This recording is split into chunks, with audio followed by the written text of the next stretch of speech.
Number 10, Agent Orange. The vile war in Vietnam was brutal as the spread of violence echoed throughout each neighboring village. Agent Orange is a highly toxic chemical herbicide used by the United States as part of their onslaught against the Vietnamese. According to the US, they stated it was an herbicide to specifically clear vegetation in the dense forests and jungles of Vietnam, as well as the neighboring countries like Laos and Cambodia. Due to the fact that American forces were having difficulty finding Vietnamese troops in the forest, they chose to use this highly toxic chemical that not only destroyed their ecosystem but had caused tremendous health issues in the civilians that were caught in between the line of fire. Military personnel on both ends had experienced a long range of health issues, including various skin conditions, cancers, neurological disorders, as well as women in Vietnam experienced birth defects and miscarriages, as there was a significant number of birth defects in their offspring. 2.18 million gallons of Agent Orange was used in Vietnam, and even though there had been multiple addresses of the United States' reckless decision on using toxic gases, Dow Chemical Company, who sold the herbicide to the military, denied all liability and said no danger to human health. And like all injustices, the Circuit Court Appeals dismissed the suit, and sure, some of the US veterans and their families got compensation, but still many of them have mental health issues like PTSD. As well as for the Vietnamese, the ones whose land got destroyed by the US, to this day their trees still won't grow back. Number 9, white phosphorus. Just like Agent Orange that can cause tremendous casualties, white phosphorus is prohibited as it is subjected to the international humanitarian law. It is prohibited to use white phosphorus as an incendiary weapon against civilian populations and in areas where there is a concentration of civilians. Here's why. I know it might be too graphic for our editors to put in, but as a viewer, I ask you to Google image white phosphorus burns and see why it should not be used. The issue with white phosphorus is that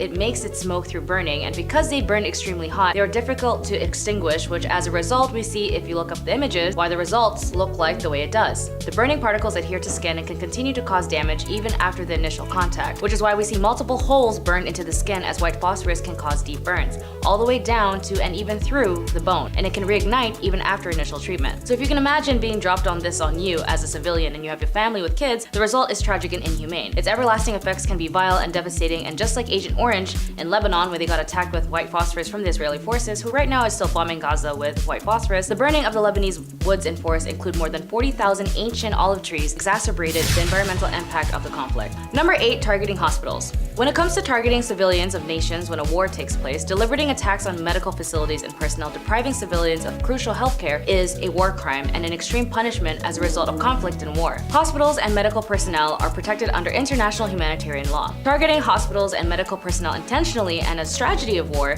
is a war crime. Additional provisions of Article 19 under the Geneva Convention still allow hospitals to be protected even if it defends itself or has small arms and ammunition taken from the wounded. In 2008, Sri Lankan armed forces have launched attacks that struck hospitals. Tens of thousands of civilians have been held hostages as shields by the armed forces, and many of the Sri Lankan armed forces unlawfully forced civilians' populations along with them in retreat. When medical staff at the Valayan Madam Hospital were doing their rounds, they found themselves in the middle of an aerial attack. One aid worker noted that as they were at the hospital, they noticed drones and everyone was getting down to cover. Then a barrage of bullets came. One of the doctors who was lying next to them was killed in a shrapnel piece that hit them in the head. 4 or 5 people were killed and more than 30 were wounded in that attack. Despite these crimes that occurred in the hospitals or medical grounds, the Human Rights Watch calls all to the UN, but like as of right now, it seems like the UN does practically nothing. Number 7, starvation and denial of humanitarian aid. The people of Gaza were cut off clean water, electricity, and access to any of the coming food by the occupying Israeli government in the early of October 2023. As of right now, there is no food in Gaza, and they're resorting to drinking salt water from the sea, as well as in order to charge their phone devices to reach out to family members or to show outreach to people what's happening in Gaza. They are charging their phones with car batteries on the roadside or trying to use solar panels that they have to get power. As of right now, over 10,000 Palestinians have died at the hands of the Israeli forces, who many of casualties are children, but that doesn't include the ones who have died of starvation, dehydration, or malnutrition. Even in a documentary Born on Gaza based on the onslaught that occurred in 2014, their boats were destroyed again by Israeli forces, but were only allowed to fish less than 5 miles from the land. Starvation is a tactic used constantly in wars as a way to discipline or dismantle the spirits of the people they are occupying. Humanitarian aid workers unimplemented access to populations in dire needs of states that are using starvation of civilians as a method of warfare may constitute as a war crime. And according to the IIEA, the use of starvation of civilians populations as a method of warfare is prohibited by international law. Number 6, forced labor. Also known as slavery, as we know, consists of enslaving another person as property and ownership into bondage. And in history, my God, there were slaves everywhere. From ancient Greeks, who were known for taking prisoners of war as slaves and mistreating them as an aggressive degree as there were no laws to protect them, as well as ancient Egypt and in ancient Rome. And as we know with our modern history, slavery conducted in Latin America was an economic and social institution that existed before the colonial era. After the conquest of Latin America by the Spanish and Portuguese, of the nearly 12 million slaves that were shipped across the Atlantic, over 4 million enslaved Africans were brought to Latin America. As of today, according to the Walk Free map, an estimated 50 million people were living in modern slavery on a given day in 2021, and an increase of 10 million since 2016. As well as their index, 2023 has placed the US among the small group of nations, which also includes China, North Korea, and Russia over its compulsory prison labor. Number 5, forced displacement. Andrew Jackson, a president of the United States, was known for many things, but most notably his onslaught of the native indigenous that brought forth the Trail of Tears. He signed the Indian Removal Act in 1830, which led to the forced removal of Native American tribes from their ancestral lands. Despite it being a negotiation in the act, these treaties weren't negotiations at all, but an ultimatum to the indigenous of these lands. The actual removal process was often brutal and devastating, leading to the deaths of thousands of Native Americans. In 1948, 700,000 Palestinians were displaced, fled, and were expelled from their homes as well. 70 massacres by the Israeli forces atrocities led to 15,000 Palestinians' deaths. As of right now, over 10,000 civilians, as I mentioned,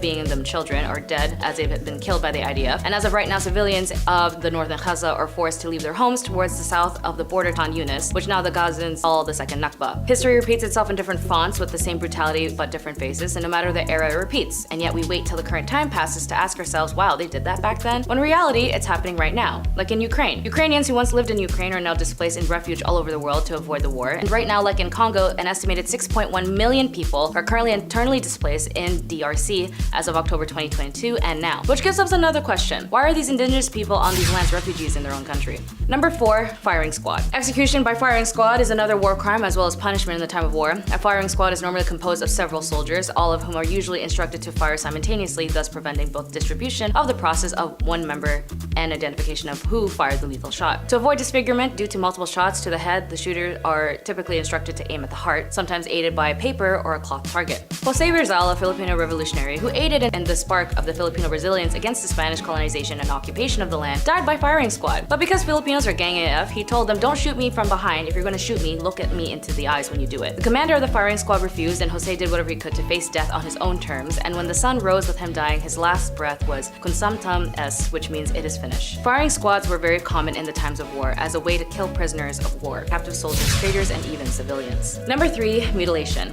Forms of mutilation go through all kinds of brutal acts, from slicing to cutting to firing a battery of attacks. Even from the chemicals used in war mentioned earlier is also a form of mutilation. But to get a little personal, on my dad's side we had a guerrilla troop in World War II of just our family. And my grandfather told us that they had to fight the Japanese at night and sleep in the trees during the day in order to avoid being caught. But because of their tactics of killing the Japanese soldiers undetected, it pissed off a lot of the Japanese troops. So what would happen is that they would intimidate and raid barangays or villages, saying, hey, where's the guerrilla troops and where are they hiding? Because the villagers didn't know who they were talking about, they were unfortunately met with cruelty, and the Japanese soldiers would take the children, throw them up in the air, and then stab them with batons on their guns, or stuff children into barrels of water and then stab them with batons. The women would be viciously violated and the men's heads would be off, and they would also do this in churches where they would cut off nuns and priests and their heads as well. This is war, and it is violent, and when you see the mutilation of war in real time on your phone on Instagram, you realize this is what some of our family members who have seen war might have seen, and it's very heartbreaking.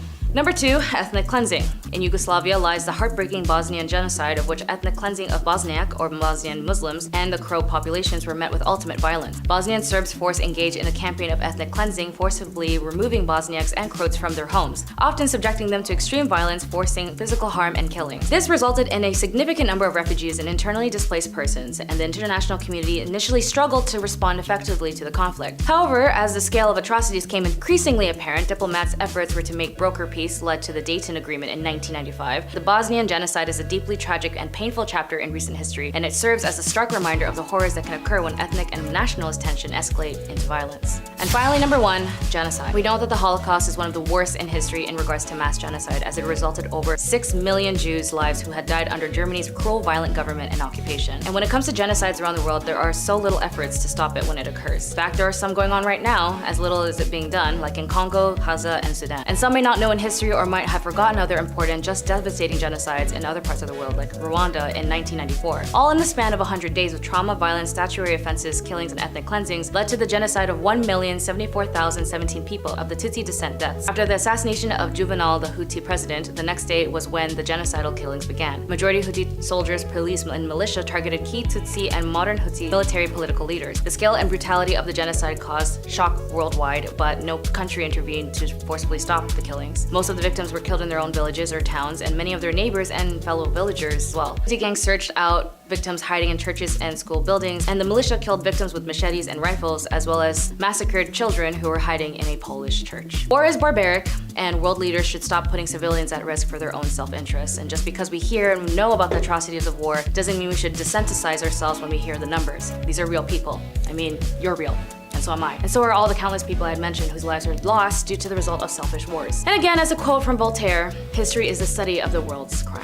Number 10, displaced. Although the idea of exile doesn't seem like an unsettling outcome, but if you lived in ancient Greece, it is for sure something that you might want to be a little nervous about. Just like in Survivor or in any other modern game show, in Athens every year they had a vote if they wanted to kick someone out. And if they voted yes, then an ostracism, which is a little pot, they would actually be held 2 months later, and the citizens would give the name of those that they wished to ostracize to a scribe, as many of them were illiterate. And then they would scratch the name on the pottery shards, and the shards were piled up facing down, so the votes would remain anonymous. The person whose pile contained the most ostraca, or basically the most votes, would be banished and would have to sashay away. The person newly ostracized would have 10 days to leave the city, and if he attempted to return, the penalty was death. The property of the man banished was not confiscated, and there was no loss of his status. On some plus side, after 10 years, he was actually allowed to return without stigma. Number 9, slavery. In this time, they really were pro-slaves. If by any means of punishment you would mean of ending up as a slave, to the ancient Greeks, slaves are after all expected to be loyal to their masters. A slave who ratted out on their masters would then be subsequently convicted and would be put to death for disloyalty. That's why they had to be tormented before a testimony could be taken. Enslaved people who lived and largely worked independently of their masters were those least likely to feel the iron rod of discipline. Athens slaves too could be physically punished or even tormented, and enslaved people elsewhere were also subjected to beatings. Athens alone was home to an estimated 60,000 to 80,000 slaves during the 5th and the 4th century BC, with each household having an average of 3 or 4 enslaved people attached to it. Slaves in ancient Greece did not have any human or civil rights, and they were tormented for different reasons. Their owner could beat them whenever he wanted because he was a jerk, or their testimony was needed for a lawsuit. They were tormented into confessing to their own guilt or incriminate someone else. Number 8, flogging. Yeah, you might be familiar with this one. Flogging, or known as whipping, was also used in ancient Greece. Offenders could be subjected to beatings or implements like a whip or a rod, which were meant to cause pain and severe as a deterrent. For these times, ritual floggings were actually practiced, and heretics were whipped with a thong of oxtail leather or parchment strips. When the cane strikes or objects like these are used, the blood is forced from the tissue beneath. Damages of the small blood vessels and individual cells would cause leakage of blood and tissue fluid into the skin and underlying tissue, increasing the tension in these areas. In ancient Athens, bodily punishments like flogging and whipping were deemed inappropriate for free Athenian men, but were actually more reserved for slaves and foreigners. Number 7, barbecue 2. Yes, I know the whole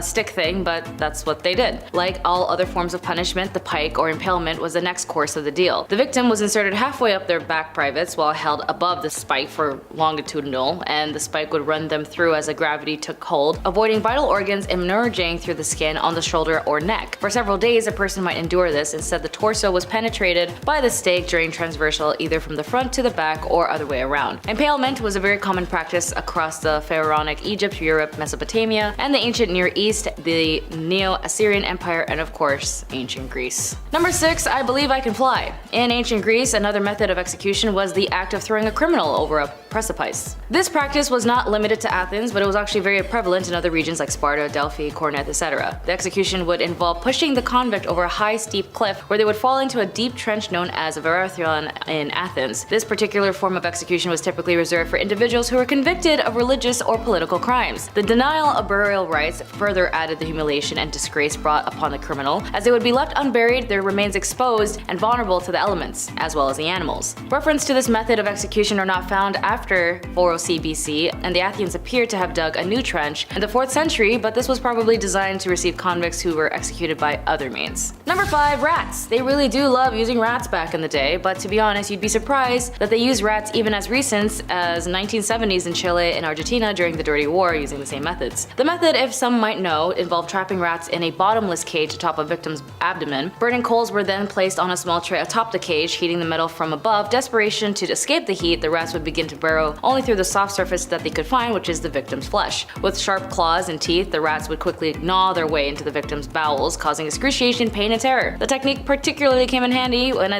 as I mentioned before, the Dutch leaders were trying to extract information from Spanish enemies. As soon as the caged rats were placed on the prisoner's stomach, the terrified men would often give up and they would actually just expose everything else that they knew. Number 4, stoning. Stoning or lapidation is a form of capital punishment where a group throws stones at a person until the subject dies from a blunt trauma. It has been attested as a form of punishment from grave misdeeds since ancient times. Stoning is attested in the Near East since ancient times as a form of capital punishment for grave sins. However, stoning as a practice was not geographically limited to only near the East, as it is also a significant historical record of stoning being employed in the West as well. Ancient geographers describe both the elder and younger atrocities being stoned to death in ancient Greece around the 7th century BCE. Stoning is condemned by human rights groups as a form of cruel and unusual punishment and torment as a serious violation of human rights. As of now, human rights organizations argue that many acts targeting of stoning should not be legal in the first place by allowing them interferes with people's rights to private life. Number 3, brazen bull. Throughout history, humans in general have created an enclave of many extraordinary things. One of the cruelest punishments invented in ancient Greece, this particular type of torment was just as pleasant as everything else on this list, or rather unpleasant. The brazen bull was just that of a sculpture of a bull with a fire built underneath it. The victim was placed inside and slowly roasted to death as the fire burned and the metal grew hotter and hotter. I'm pretty sure you can imagine the pain of the victims that they were in, so that the creators of the brazen bull would just enjoy it. The bull was casted hollow and was used with a fire built below, and it was designed so that it could be opened and a person would be forced inside. As I mentioned, the fire would start underneath and the person would be burnt as the smoke and steam would escape through the nose. Incense was also placed inside to counteract the smell of burning flesh, and it is said that the series of tubes inside the statue was designed to distort the screams of the victims to make it sound like an animal. Once the individual had succumbed into their charred state, apparently the people there would also use their bones and turn them into bracelets. Number 2, the rack. The rack was a torment device consisting of a rectangular frame with a roller at each end. The victim's limbs were stretched and tied to the rollers. By turning the rollers, the body would be subjected to increasing tension, causing extreme pain and potential dislocation or dismemberment of their joints. The exact origin of the rack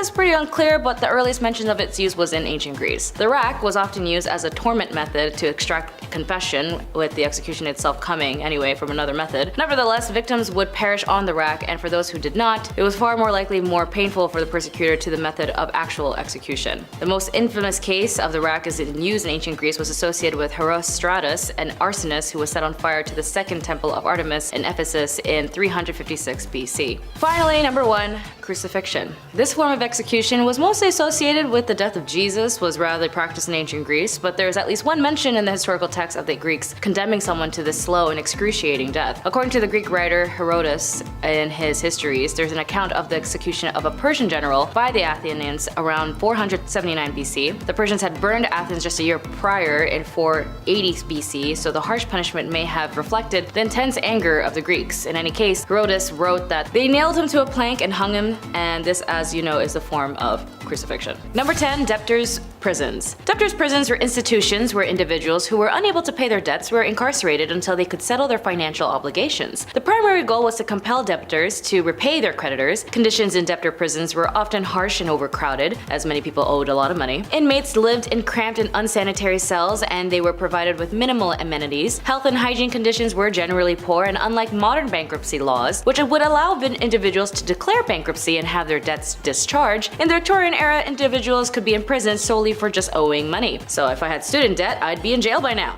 Yay. This practice was often criticized for its harshness, and the Debtor Acts of 1869 marked a significant reform in debtor prisons laws in Britain. It abolished the imprisonment of debtors for most types of the civil debts. However, imprisonments for contempt of court or failure to pay court order fines were still permitted. Women were also incarcerated in the debtor prisons, as their conditions would be particularly difficult. Females that would often face additional challenges included caring for children being born in prison. Debtor prisons served as a reminder of the evolving nature of legal and penal systems. as modern bankruptcy laws and social safety nets have largely replaced the practice of imprisoning individuals for debt. Number 9. The penal transportation. The primary purpose of a penal transportation was to elevate overcrowded British prisons and provide a form of punishment that also contributed to the colonization of British overseas territories. Convicts and sentences to transportation were often guilty of serious crimes including theft, burglary, forgery, and in some cases more severe offenses like killing somebody. The severity of the offense influenced the length of the transportation sentences. Convicts were transported to various British colonies, particularly in Australia. The most notable destination for transport convicts during the Victorian era was the Australian continent, which included penal colonies like New South Wales and Western Australia. Well-behaved convicts who demonstrated good behavior and met certain criteria would be granted a ticket of leave, which allowed them to work for wages and live independently under supervision. Some convicts were eventually pardoned and granted their freedom, and the practice of transportation gradually fell out of favor in the mid-19th century. Reforms in the British penal system and changing attitudes towards criminal justice and the increasing availability of alternate forms of punishment contributed to its decline. Number 8. Whipping and flogging. Whipping and flogging were forms of corporal punishment that were used in various contexts during the Victorian era. They were used as punitive measures for a range of offenses including criminal acts, disciplinary infractions, and violations of institutional rules. Whipping involves striking the offender with a whip, while flogging typically refers to using a whip or a lash to strike the offender's back or shoulders. The severity and intensity of the punishment could vary depending on the specific context and the discretion of the person administering the punishment as well. They were used as penalties for various offenses including theft, assault, and more serious crimes. Within the military, whipping and flogging were used as means of maintaining discipline among their soldiers. Offenses that could result in such punishment included insubordination, desertion, or other breaches of military regulations. They were also used as disciplinary measures in institutions such as workhouses, prisons, and reformatories. Inmates who violate rules or committed infractions could face these forms of punishment. As the Victorian era progressed, there was a growing criticism of the harshness and cruelty of corporal punishment, including whipping and flogging. Reformers and activists advocate for more humane, progressive disciplinary methods. Eventually, this method in time declined. Number 7. Caning. Caning was used in various settings including schools, prisons, and the military. It was a very common form of punishment in the Victorian era schools. Teachers would use canes to discipline their students for a range of infractions including disobedience, talking back, tardiness, or academic shortcomings. To be honest, my mom was a teacher back home and she would use a bamboo stick to hit her students, so this is still a thing today. In addition to schools, caning was also used as a form of discipline in other institutional settings such as workhouses, reformatories, and even some mental asylums. The severity of caning varied depending on the context and specific offenses. In some cases, it could be a relatively mild form of punishment, while in others, it could be quite severe and result in significant physical pain. Also, in regarding to my mother, that was back home in the Philippines. She doesn't teach here now. I have to defend my mom. Caning typically involves striking the offender on the buttocks or the back of the thighs with a thin, flexible cane. Also referring to my mom, she would hit my brother and sister because they were also her students and they thought they were smart butts. The number of strokes administered would often be specific as part of the punishment. Caning, particularly in schools, became a subject of controversy and criticism as attitudes towards corporal punishment began to change in the late 19th and early 20th century. Reformers, educators argue for more humane, progressive disciplinary methods. In the end, in many countries, including the United Kingdom, corporal punishments in school was eventually banned, but there are still countries today that still use similar corporal punishment, like in 1996 when my mom would beat my Sorry, next one.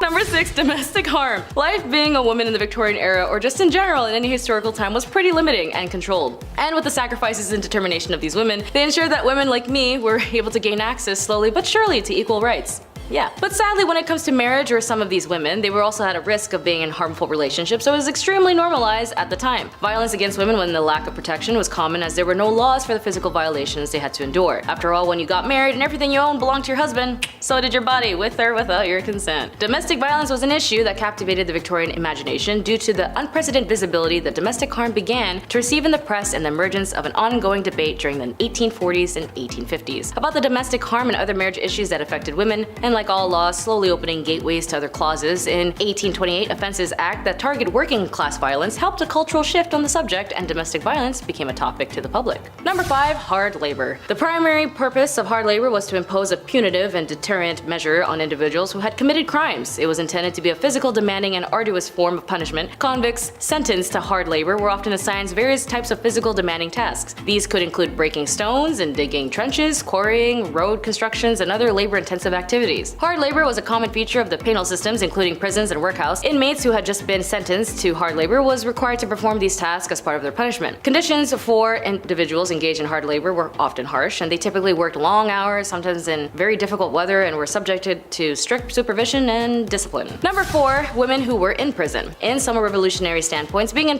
prison might make you look like a hero or a villain. It depends on what you were doing or what you stood for. For the Victorian era, the women who were caught in the act of selling their bodies in order to obtain financial means would be arrested and sent to prison. But even women who are not adult workers would be arrested. Women with premarital pregnancies, truancies, just adultery, or just having bad company, they would also be sent to prisons and reformatories. For women of those times, a small step off the Victorian pedestal made for a long fall. Women sent to prison in Victorian England were subjected to regimes whose project was to enforce idealized femininity. This individualized treatment aimed in moral regeneration rather than discipline, and was administered by an entirely female staff aided by middle-class philanthropic lady visitors. Number 3, workhouse. Workhouses were created as a response to increasing poverty and unemployment, particularly in urban areas. They were meant to provide a basic level of care for the poor and ensure those seeking assistance were genuinely in need. Workhouses were intentionally designed to be very uncomfortable, as they were meant to be less desirable than the worst-paying job in order to discourage people from relying on them. One of the most controversial aspects of workhouses was the practice of separating families. Men, women, and children were often housed separately, and family members were only allowed to see each other at designated times. That's really sad. The existence of workhouses created a social stigma, and there was often reluctance to seek assistance from them. The harsh conditions and separations of family contributed to the stigma, and these places were also very unhygienic, and medical care was very limited. Throughout the Victorian era, there was a reform movement advocating for improvements in workhouses conditions and a more compassionate approach to poverty itself. Figures like Charles Dickens and Elizabeth Fry were among those who highlighted the harsh realities of workhouses. Number 2,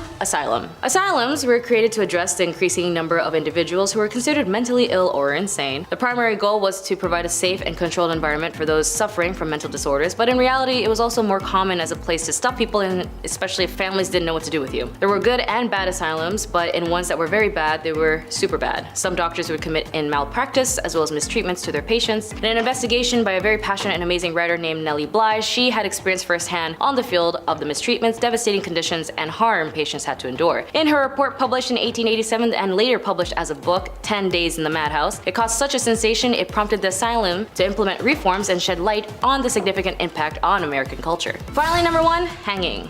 The gallows. Capital punishment was widely used for serious crimes including death, arson, and high treason, and for public hangings they were very common. They were often held in open spaces with large crowds gathering in with everybody watching you dying to witness the event. Public executions were often seen as a form of deterrence intended to discourage others from committing similar crimes. Hangings were typically carried out using a gallows, a wooden structure designed for the purpose of execution. The condemned person would stand on a platform and a noose would be placed around their neck, and eventually this method would expire, and our activists argued for more humane and rehabilitative approaches to criminal justice. In 1868, public hangings were abolished in Britain. Executions were moved behind prison walls and were witnessed only by a very select few officials, including prison staff, medical personnel, and invited guests. The use of hanging as a form of capital punishment in the Victorian era is a reflection of the prevailing attitudes towards criminal justice at the time. It is now considered a very harsh and inhumane method of execution, and the death penalty has been abolished in many countries. Number 10, farming.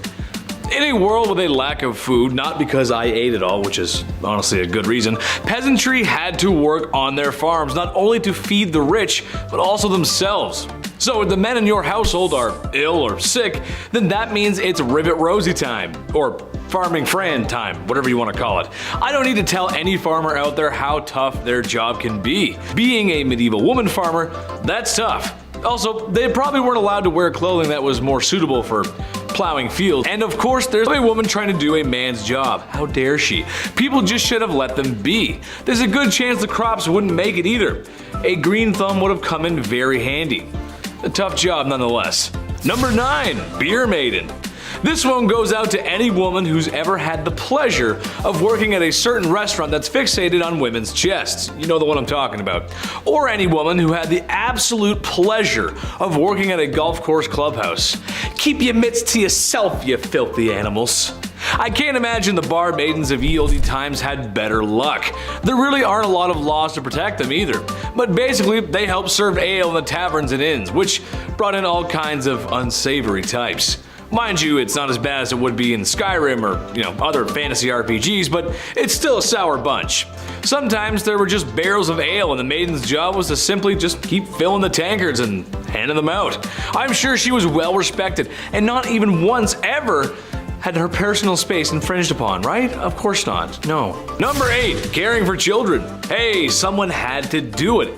A woman's job is never done. At least that's what my mom, my aunt, my grandma, and pretty much every woman I've ever known has always said. Okay, sure, I was a little bit of a handful. I was loud and energetic and I loved to talk. Teachers always said I was a distraction in class. Alright, maybe I was, and maybe I still am. Okay, I am. But at least the women caring for me had the modern amenities of the 21st century. A fridge full of fresh food, washing machines, cars, and a solid structure with 4 walls. So you can imagine if you had to deal with a kid like me back in ye olde times, just with none of the nice stuff that makes life today a lot of fun. Ye olde Chetty running amok. Oh, mother! Number 7, the streets. Unusual to most, but very common to women of ye olde times. When you're a woman who's got nothing, sometimes you gotta give something. That something just so happens to be what's hiding in your pants. It's a profession that's as old as time, and it will not be going anywhere anytime soon. Women work the streets. I don't think that's anything to be ashamed of. Number 6, Joan of Arc.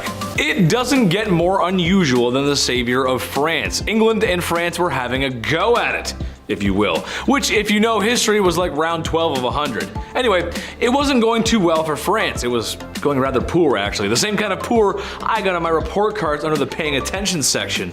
Oops. Then there was Joan, really a nobody, when one day she heard the voice from a higher power that she was to drive the English out of France. Naturally, the people around her, especially the men, scoffed at the thought of a young woman being the hero they needed. But given that they had nothing to lose, suited her up and sent her out. Plot twist, she did very well, like crazy good. The Battle of Orleans proving her grit. The English were so confused and disgruntled by a young peasant girl defeating their armies, they thought it was only proof of one thing, that she wasn't a sign of God, but rather a sign of the devil. How dare a woman beat us in that's man stuff. You can't do that. Number 5, Queen. It is unusual. Most people didn't get to be royal. I mean, think about it, seriously. Although I'd certainly like to be, I can't just imagine it.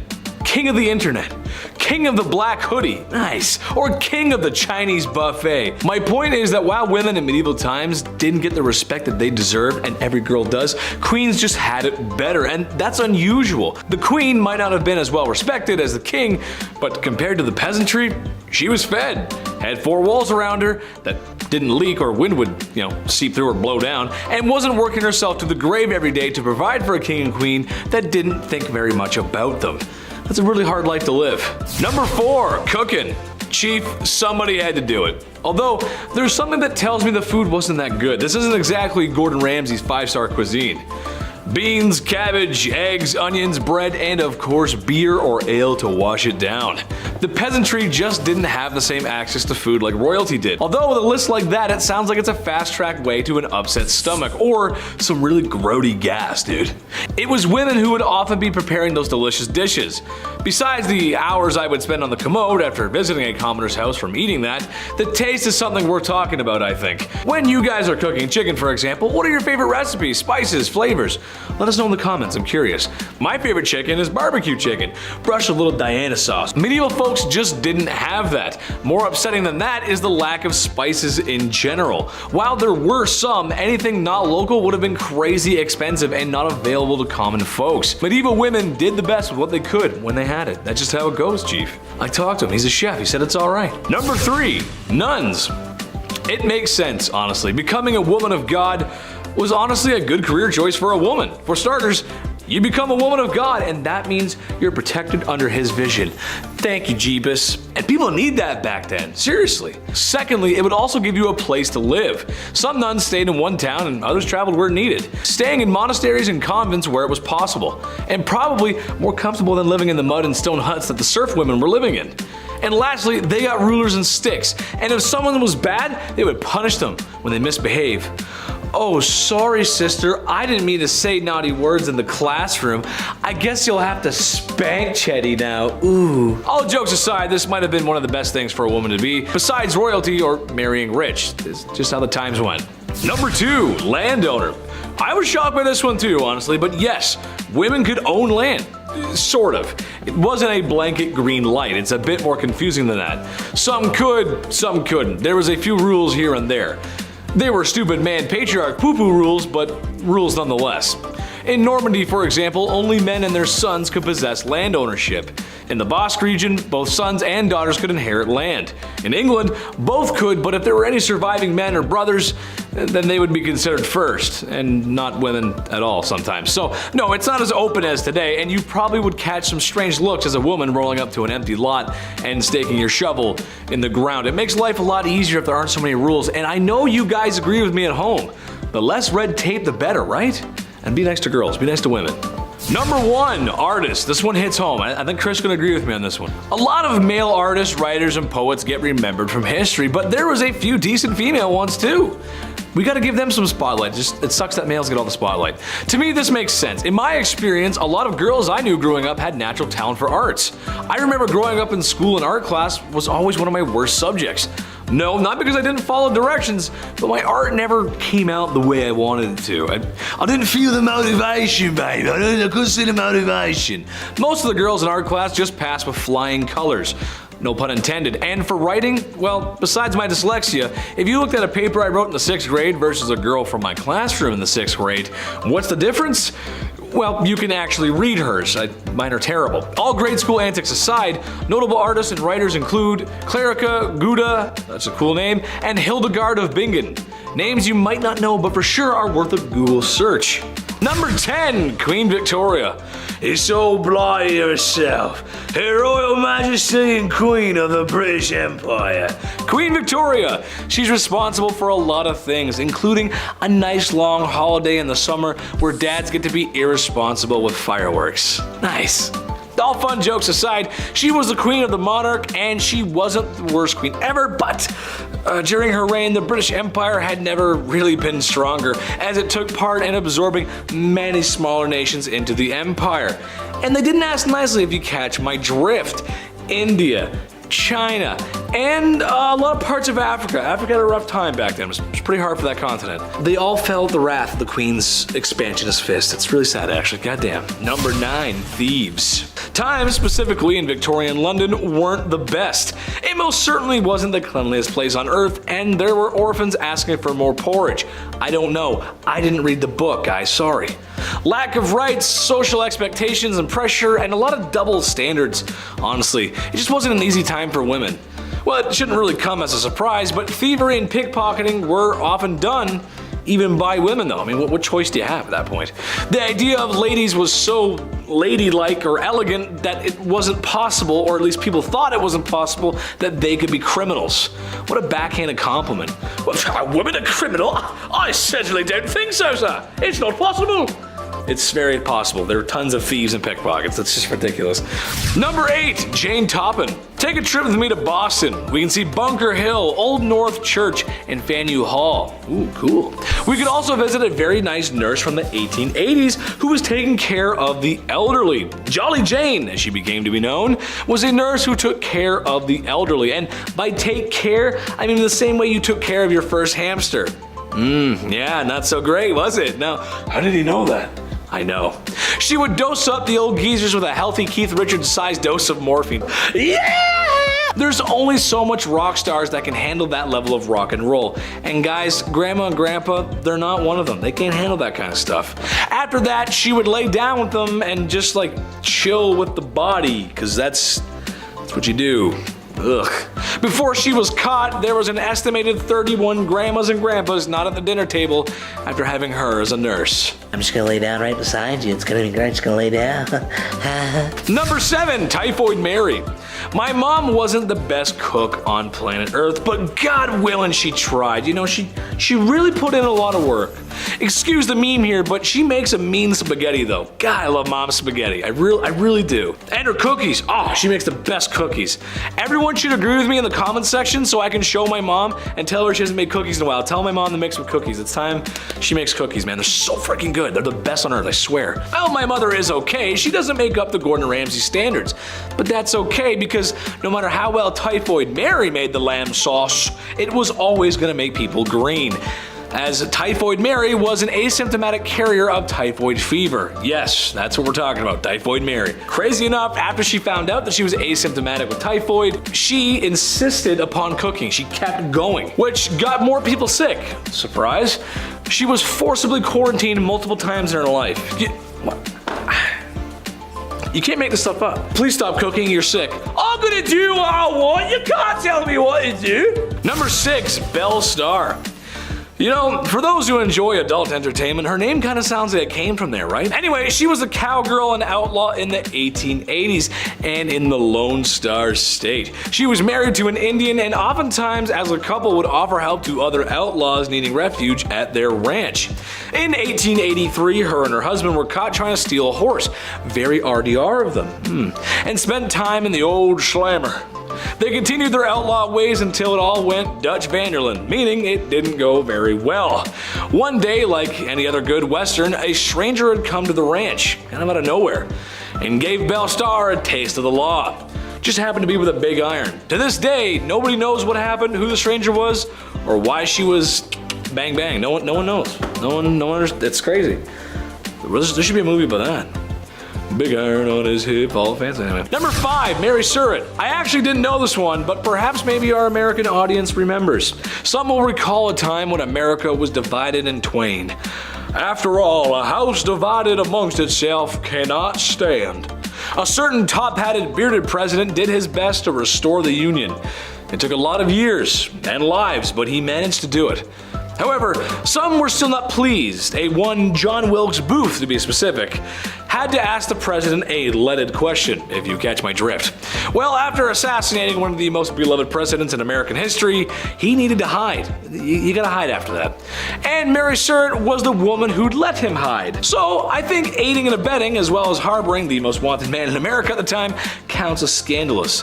She also had some other anti-union behavior as well. That's not good. Naughty, not very nice. Number 4, Lizzie Borden. Lizzie Borden took an axe, gave her mother 40 whacks. When she saw what she had done, she gave her father 41. Isn't that nice? Oh boy. Yes, that's right, the late 1800s teenage daughter who maybe perhaps pulled an O.J. Simpson. Nah, we're not sure, I don't know. Maybe she did not sort of brutally unalive her families. No one else was found at the scene, and then she was acquitted. That sounds just like OJ. Which, given how women were treated back in the day, is kind of strange because it just feels like women who are clearly not guilty were punished for stuff they didn't do, and women who are for sure guilty get off free. Her alibi was that she was in the barn when it happened, and then she walked to the house and, Mom and Dad, what's going on here? Let me just wash off my bloody shorts here. What? Who did that? What? That's crazy. Number 3, Mary Ann Cotton. Marriage can be tough, sure.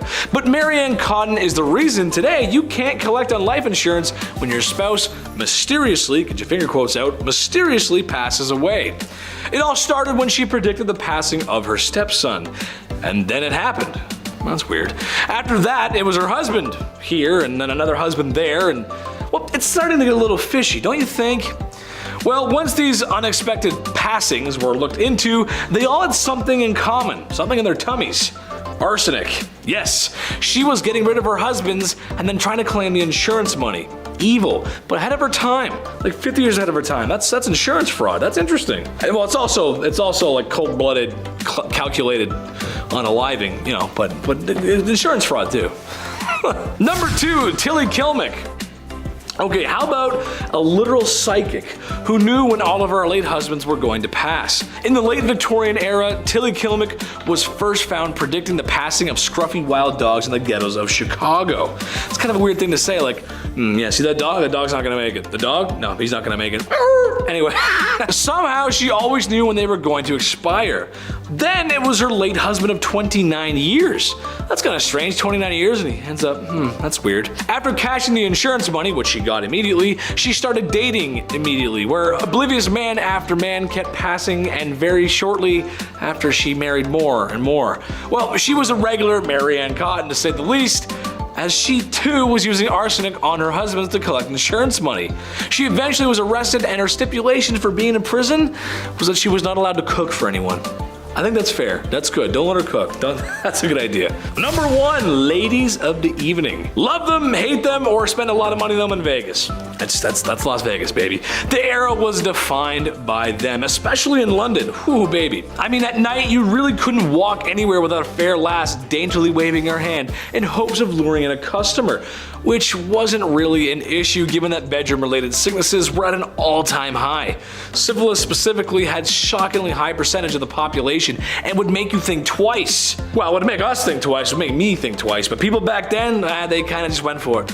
Right, is something wrong with you, love? I don't care, let's go anyway. So, in at number 10, we have witch marking. I'm trying to avoid some things we've already covered in similar videos, so while we've discussed witches, let's talk about witch marks. So during the English and Scottish witch hunt days, there was a belief that witches always had a natural skin mark. This could be a mole, or a scar, or a pock mark, or even a really bad zit. So when they came across a woman whom they thought were a witch, but she didn't have any of those markers, that was the end of it, right? She isn't a witch? Well, no, they gave her a skin mark instead. Specifically by using a pricking needle, which the witch hunters would carry. These needles repeatedly pricked the flesh of the accused until it produced the result that wouldn't bleed, but was insensitive to pain, which fulfilled the criteria of a witch's mark. It's a subtle punishment for something that they were yet to be accused of, because by giving them the mark, they could now accuse them. These witch hunt days were a whole mess. Number 9 is marking your territory. Not in a cool, sexy, I got a tattoo way, more in a Scarlet Letter kind of way. As you'll learn in this video, a woman who cheated or even was single and just engaged in intercourse of her own free will could be classified as a sinful adulterer and cheater and be punished, usually a lot worse than a man. So when Nathaniel Hawthorne wrote The Scarlet Letter, he took inspiration from real life events. The letter, which for the character Hester Prynne was just a red A, was usually the letters AD, which stands for adultery, as outlined by the Plymouth Colony Law in 1658. Multiple accounts across Europe verify that someone who was being marked was to be seen out in public without it, could be subject to public whipping and other public humiliations that ensured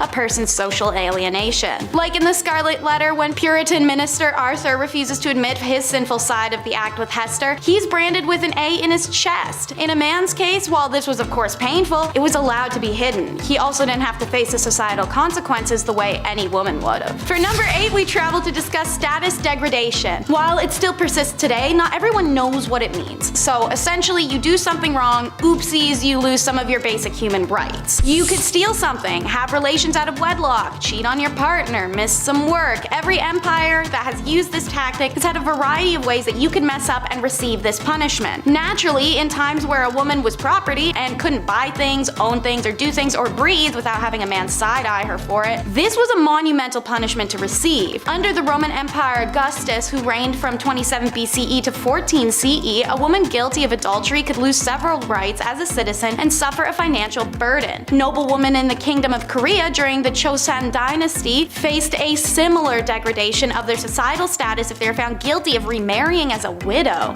This intentionally made it hard for Korean women to remarry, as they would have nothing to offer a new husband, no inherited lands or funds, and a societal belief deemed her as used goods. Even the descendants of widows of the time who had remarried faced status degradation. They were barred from ever holding office. Adulteresses in the Chosun were stripped of many of their rights and privileges once they were demoted to low-born statuses. As serious as these punishments may seem, some high-status women who committed adultery in the Chosun dynasty faced an even graver punishment, which was death. So why take someone's status from them as a criminal punishment? Well, because aside from the fact as a woman you'd essentially be left jobless, homeless, and without any family, it's because of a cheater's fama. Number 7. While fama is a Latin term for reputation and good name, every country had its own version of this fama. And if you cheated, or were even just accused of cheating in 13th century France, which by the way happened a lot because husbands just want to get rid of their wives, the woman was always the center of the punishment, even if that was the man who had been cheating. This is because the status is all a woman ever had for a very long time, and the name of her family's reputation laid on her shoulders. Thus, all that pressure to be religious, virtuous, and most importantly, a submissive woman. The customary laws of Agan province list public humiliation for both the wife and her lover as the appropriate punishment for adultery. If the man could escape before or even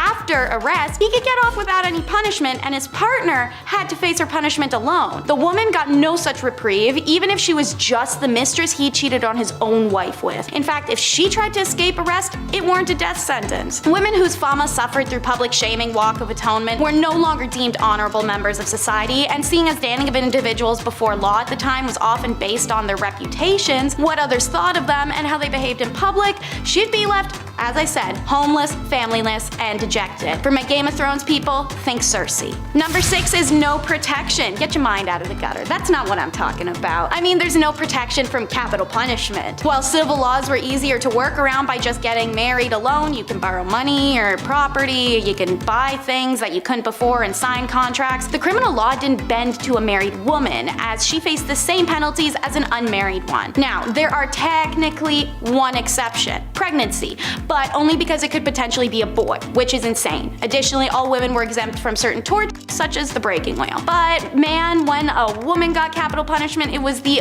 one and only form, and it was the most brutal and painful one: burning at the stake. By the way, they claim this was the only and the necessary option of execution for a woman, as it's a preservation of female modesty. Apparently, other forms of execution were unbecoming of a woman. Although there may be some truth to this wild justification, modern historians have rounded it down to just misogyny, as well as a deep-rooted suspicion and dislike of women as the root of this execution decision. Essentially, when given the opportunity to punish a woman, men went ham for it and wanted to see her suffer as much as possible. So women experienced the worst executions of the Dark Ages. Number 5 is why women want to stay in religious favor. In medieval Europe, a device was literally invented for women who defied their religious beliefs. Pyramid-shaped and made of wood, the woman who dared to defy her god should fear this. See, they would bind the woman's hands and ankles and then sit one of her two openings on the peak of the pyramid. She would then be incapable of shifting her weight anywhere else and was forced to put her weight down on the tip. It would slowly slide upwards and inwards, and the longer she was pressed down on it, the more her body split apart. These women would be left for days on end, sometimes on this device. The device's slow, agonizing death can be compared only to the shame it inflicted as well. The woman was stripped nude and forced to suffer this torture in public for all to see. Number 4 is harems. To start, the word harem is derived from the Arabic word harim, and it often means sacred, forbidden, and sometimes sanctuary. This was an accurate name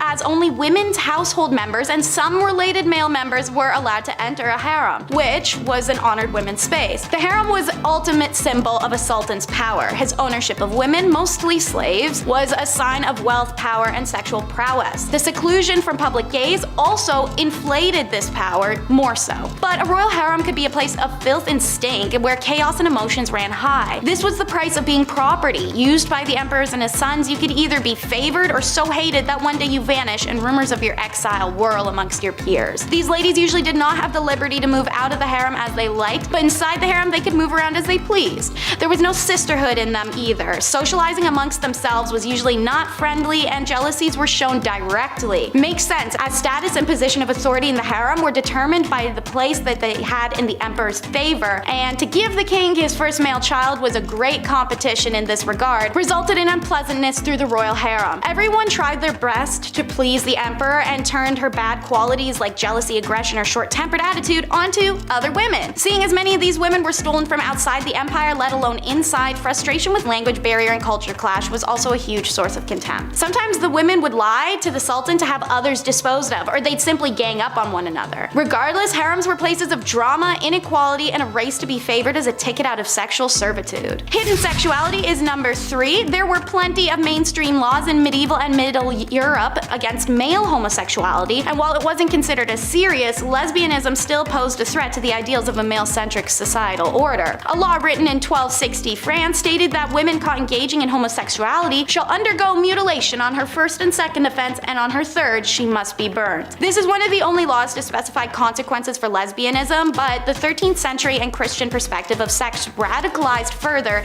into modesty. Lesbianism was equated to sodomy at that time point and therefore carried a similar sentence. death. There is sufficient evidence of lesbians in Middle Ages, most of which come from the church. Turns out many nuns were sexually active lesbians, and the church directly acknowledges their presence by having to pass laws establishing penalties for nuns caught having sexual relations with each other. So not only were they having sexual relations with each other, but it was enough that the church had to do something about it. For example, during the 8th century, Pope Gregory III gave penances of 160 days for unnatural female acts. Still, no torture or death though. This is because as long as phallus or other phallus-shaped objects weren't used or involved, the relationship wasn't considered real intercourse. Real intercourse involved procreation after all. So eventually, when Christianity upped the ante, however, any sexual act that caused pleasure, which now included lesbian intercourse or plain old self-stimulation, was now considered sin. So like most women of the Middle Ages, even bisexual and lesbian women had to settle down for a man at that point. Anyone who struggled with sexuality can imagine how dreadful it would be to live that way. Divorce was a nightmare, which is why it's number 2 in our countdown. Laws worldwide were unforgiving of divorces, literally always to the woman. In Chinese laws, a woman could only divorce her husband if he mistreated her family, not even her. He, on the other hand, could divorce her for anything. Some accepted grounds for divorce were failure to bear a son, evidence of being unfaithful, lack piety to the husband's parents, theft, suffering a virulent or infectious disease, jealousy, and talking too much. A pretty superficial list, but in Chinese society, divorce was a serious action with social repercussions for both parties, so consequently divorces were not as common as they may sound. She could not be divorced if she had no family to return to or if she had gone through the 3-year mourning period for her husband's dead parents. And speaking of family, during the Han Dynasty, unmarried women brought a special tax on their family, and women with babies were given a 3-year exemption from the tax and their husbands a 1 year. So there was a huge push to get married. Meanwhile, in medieval England, their similarities are stark. They too had a small number of divorces despite an expansive list of reasons to do so, such as there was a discovered blood relation between the individuals, or impotence, or fear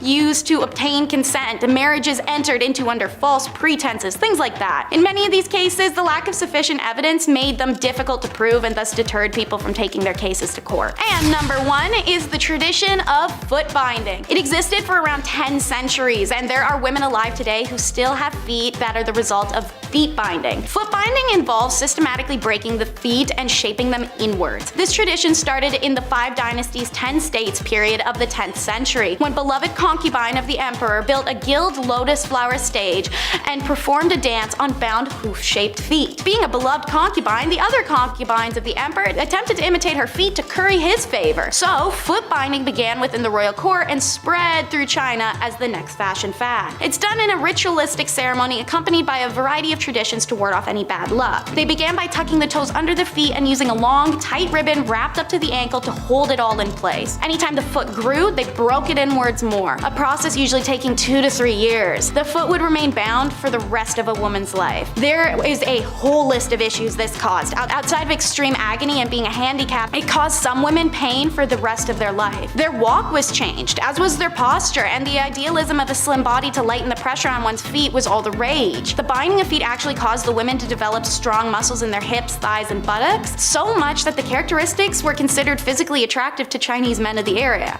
aka the girlies were thick. When colonization came to China, Western women boycotted foot binding, going as far as to catch women with bound feet and cut off their bindings. A humiliation because these women would never ever show their bare feet to anyone, let alone even husbands. And many of these women lost their husbands when the Western boycott worked. A lot of girls who had had their feet bound in order to become marriageable suddenly found themselves abandoned by their husbands because foot binding was no longer fashionable at all. And at number 10 is jewelry making. Egyptians saw deep spiritual significance in their jewelry, but also had a love of aesthetics, and those two things combined to create some of the most unique and lavish jewelry found in history. Worn to ward off spirits, protect health, bring good luck, and more, there were even certain colors and designs that were associated to certain gods and powers. And so Egyptian jewelers followed very strict rules regarding the mystical aspects of their jewelry creations. While a woman usually would not be a metal worker in Egyptian society, it was very common for her to be making jewelry. The tools were smaller and the process required less heat and thus less danger for her. Metalwork techniques included precious metal sheets that were cut and shaped, notched together. Wire work was accomplished through strip twisting. Pieces could be held together with this wire stripping system or crimping techniques. These strips were also how link chains were accomplished accomplished, as well as the securing of beads or the backs of earrings. For jewelry designed exclusively for burial, the metal was often quite thin, as the jewelry of the deceased was not subjected to the wares of everyday life. Precious stones, ivory, real flowers, and shells were all common ornaments, as was name engravements, but it was more common with royalty. Jewelry makers were women of high status due to these contributions and the revelry jewelry held in ancient Egypt. For number 9, it's house vendors. Recognized as an ancient heritage profession and was at its most popular during time periods of ancient Egypt where women were restricted from going out when married. These vendors would roam neighborhoods with buckets and baskets of product for sale: clothing, perfume, fabrics, snacks. Now, what was unusual is that the vendor was more often women than men, walking the streets alone, making these sales because many married women weren't allowed to go out walking the streets alone to make sales. You see the irony. Anyways, this profession found great popularity in single women, and many also were called upon to act as nurses in homes of the wealthy when needed. The career is named al-Dalala, but the idea itself has long been extinct with the freedom for Egyptian women to roam commercial districts. Number 8 is being a dancer. Ancient Egyptians loved their music and dance. They were celebratory, but also ritualistic at times. Farmers would dance to thank the gods for a good harvest. Dance groups would perform at banquets. People would go dance around the Nile in the lush season. The list goes on. Many men and women chose dance as a career, and it was a highly respected one. Dancing was considered an acceptable and normal part of life, and even important to it. Most festivals were incomplete without it. In fact, dancing was such a revered career that dancers could start as a peasant and become a high-status person from it, just like being a celebrity in the way that people would go to see them perform. Women at the time were even more revered for their grace, elegance, and acrobatics. This career had 7 types of dance: gymnastic, movement, pair dancing, imitative dance, which was like acting like animals, group dances like a historic cheerleading squad, dramatic dance was female exclusive and rested in illustration, war dances, grotesque dance, and then religious chant dances at temples, and lyrical dance, which was usually a depiction of lovers. Wig makers are number 7. Egyptians loved wigs for a reason that surprises many. It helped keep their heads cool. I mean, it also helped with hygiene and scalp pests and looking pretty, but the heat thing is what really gets folks. Many Egyptians had shaved or cropped hair, and the mesh-like base of a wig versus a headscarf allowed the body heat to still escape. And as said, wigs were also a great shield from lice or other invasive bugs. The hair used in the construction of wigs and hair extensions was always human and was either an individual's own hair or had been traded or bought. Hair itself was a valuable commodity ranked alongside gold and incense in a count list from the town of Kahun, which puts emphasis on the popularity of wigs. When hair was collected for a wig, it was thoroughly combed and then sorted into lengths individually. The Egyptians invented a variety of hairdressing tools, and the wig makers would take the time to braid or coil the hair depending on the wig style, coating each with warm beeswax and resin fixative so that it would harden when cooled. The job itself isn't unusual, more so the booming industry it had. Wigs weren't worn to this extent anywhere else at the time, and while yes, they were functional against the sun, they were more so aesthetic than anything. Individual braid and extensions could also be attached to someone's scalp for aesthetics, the way that box braids, twists, faux locks, and many other ethnic hairstyles are accomplished today. Wigs were made in a type of factory setting. Archaeologists have uncovered the remains of wig factories, wig boxes have been found in tombs, and multiple mummies have been found with wigs or braided in extensions. Number 6, we meet our ladies of the night. Unlike most ancient and even modern civilizations, selling intercourse is illegal or was highly governed. In ancient Egypt, this wasn't even close to the case, but rather the opposite in a peculiar way. Women who worked in the sexual industries were considered divine and respectable, as their career was considered to please the gods. They earned high status and lived in luxury. Working freely and openly, these ladies adorned themselves with red lipstick and eye makeup that differentiated themselves from other women. They were also tattooed, diamond-shaped dots along the thighs and on the fingers, or images of the god Bes. When the French invaded, they brought STIs, and they spread rapidly through the brothels, and this prompted the French authorities to introduce a law forbidding French troops from entering the brothels or having these ladies in their rooms. Guess those ladies were hard to resist, because anyone who offended the law received death penalty. Number 5 are the wet nurses. Wet nurses are found in all statuses and were for all statuses. One common denominator though is that the career kind of really sucked, pun intended. So first, their social status was always determined by the status of who they were breastfeeding. Royal family, congrats on your special privileges, statues, private quarters, and your own tomb in the family family pyramid. Also, her family would receive special perks as an extension of her. Now, royal families only wanted high-status wet nurses, and while it's not clear how they were chosen, evidence suggests some kind of blood tie or faint familiar relation. Most wet nurses were from marginalized families in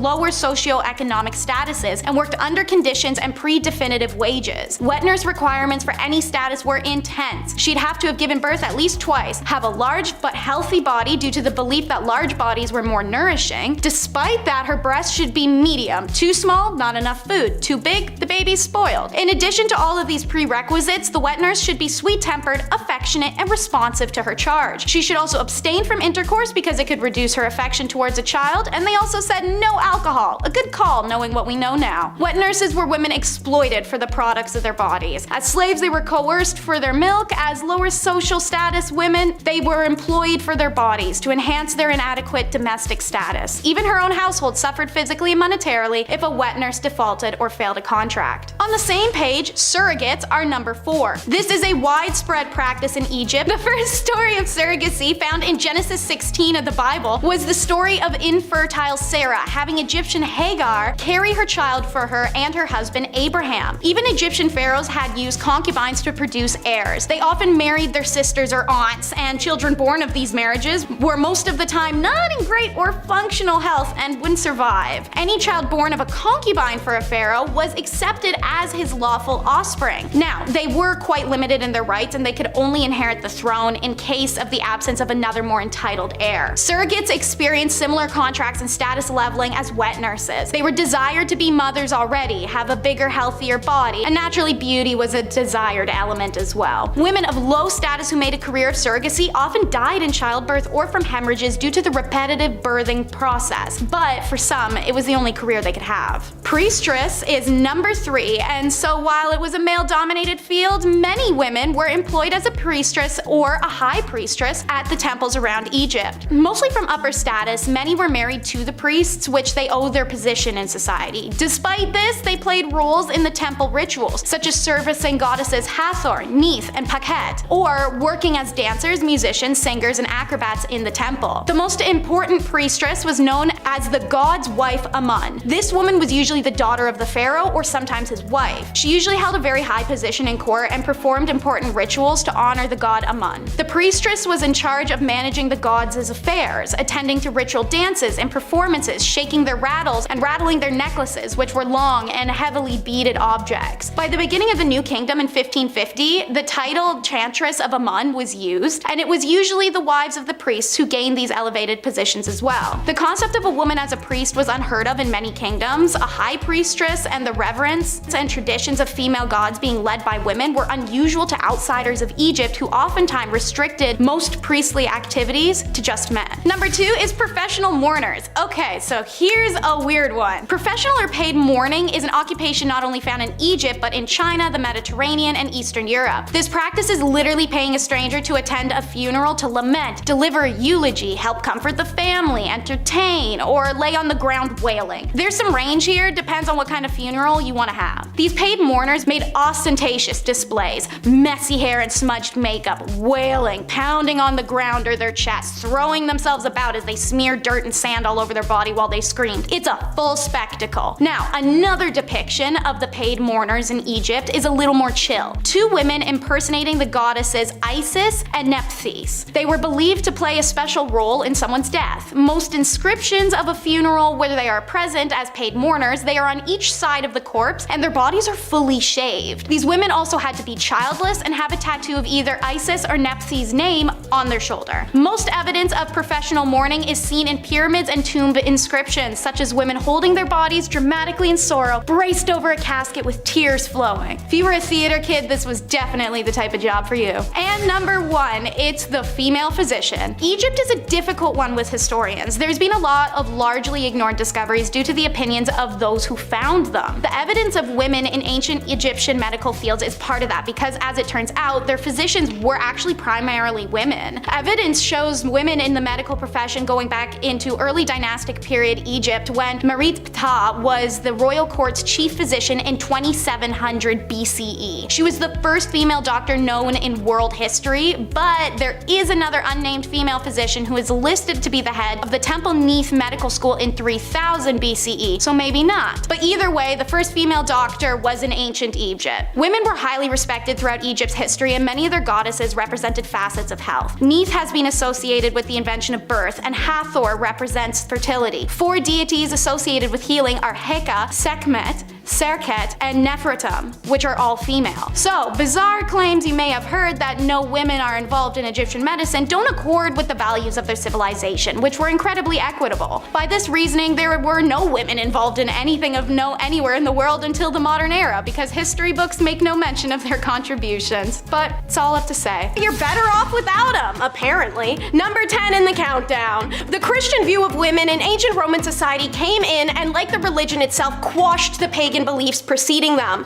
Pagan times in Rome weren't a merry old good time for women, don't get me wrong, but they had more rights and respect when there was a whole pantheon of women gods whose tempers were to be revered and feared by every Roman man. But then they convert and answer to one god who was depicted as a soul man, making it, pun intended, a man's world. In the 4th century AD, the Andrew Tate of ancient Rome, Saint Jerome, set the standard on how you should perceive and treat women around you. If your wife has a bad temper, or if she's stupid, or if she has a birthmark, or if she's haughty, or if she has a foul breath, you'll only learn these things after marriage. You always have to tell her how beautiful she looks. If you so much as look at another woman, she feels rejected. You have to bow down before her and call her my lady, and you mustn't forget her birthday. It's worse if she's pretty than if she's ugly, because then you have to constantly be on your guard. Honestly, try and tell me you can't picture some old Roman bald dude in a toga, like white beard, one of those stupid teak tables, wearing the oversized podcast headphones, saying that exact tirade while like Joe Rogan is sitting across from nodding like, yeah man, yeah, that's what's up. Hey dude, kinda makes sense that you're only gonna find out about her personality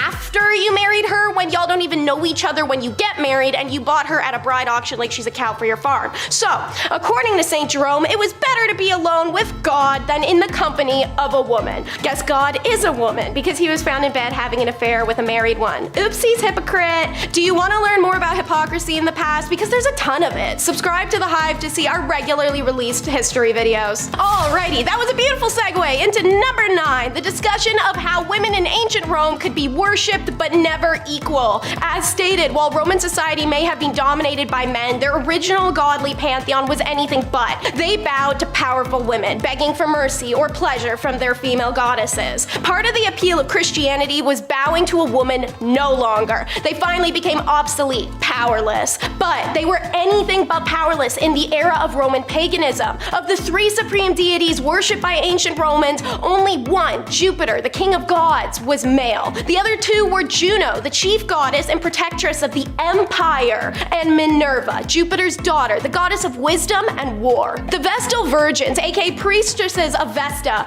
were ranked among the city's most important residents, having been appointed to this role before puberty, remaining chaste for the next 30 years of their lives. These 6 virginal women held sacred duties like preserving the hearth fire, and Vesta's temple, as it was believed if the fire died, so would Rome. That's a pretty serious job. They also had the most important duties in the kingdom, such as safeguarding the wills of the wealthiest and most prominent Romans, such as Julius Caesar himself, because women were more trustworthy than men, but they weren't to be trusted. Okay, anyway, the priestesses' religious significance gave them unusual power and influence, and they occasionally used it, as when they intervened to save the young Caesar from the dictator Sulla. This worship of women and deifying them into earthly roles such as the Vestals had been the saving grace of women's rights in the horrifically male-centric Roman society. Unfortunately, as said, it was swept away in the name of man. Okay, a break from sad lady facts. For number 8, let's cover warrior women. Yeah, now that's more like it. So, from the northern northernmost tip of the border with Asia, plenty of ancient European armies were happy to welcome women into their ranks. But historians always agree upon one exception where the army and navy were almost 99.9% men. Can you guess who it is from the title of the video? Women may have been banned legally from joining the army, but your average Roman soldier would have seen their fair share of female combatants, as well as their own women on the home front.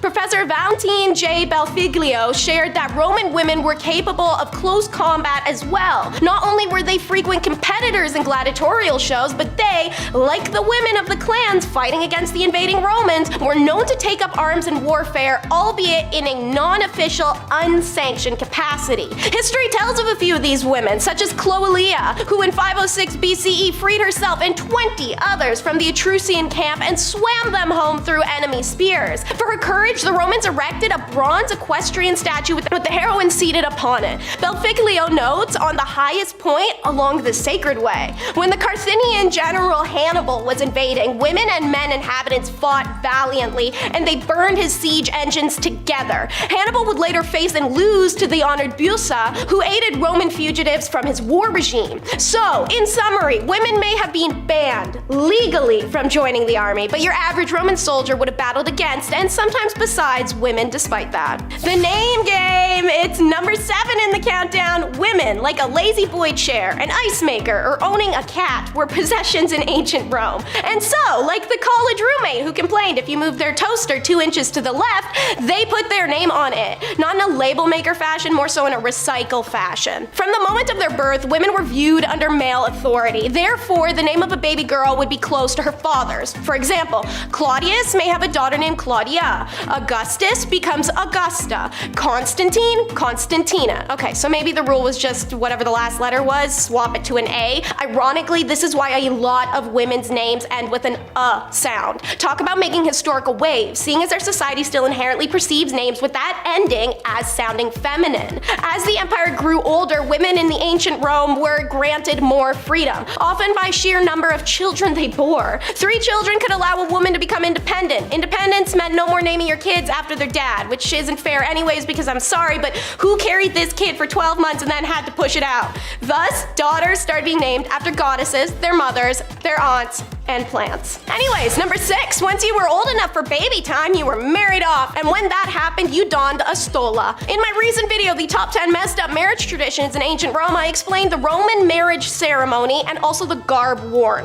The flamium was an egg yolk yellow veil worn by brides that they would lift from their face and hair in preparations for vows, to instead fall down on their shoulders and biceps. This placement of the veil signifies her donning the stola. The stola was a type of long overlay. Sometimes it was in the form of a dress itself, but oftentimes it was an additional soft and light drape of material. It was worn by married and respectable women and was also associated with modesty. For those who could afford it, a stola with decorations around its neckline was available. This trim could be patterns, embroidery, beads, and motifs. When initially introduced, the stola was a preserve for the upper-class patrician women in the early republic. But over time, the right and then the absolute expectation to wear it extended to the lower-class women. The palla, a rectangular shawl, was also worn over it as a cloak and draped over the left shoulder. Any women who were convicted of adultery or were working girls or actresses were forbidden to wear a stola in public. Part of what dictated the stola, however, was number 5, the stupid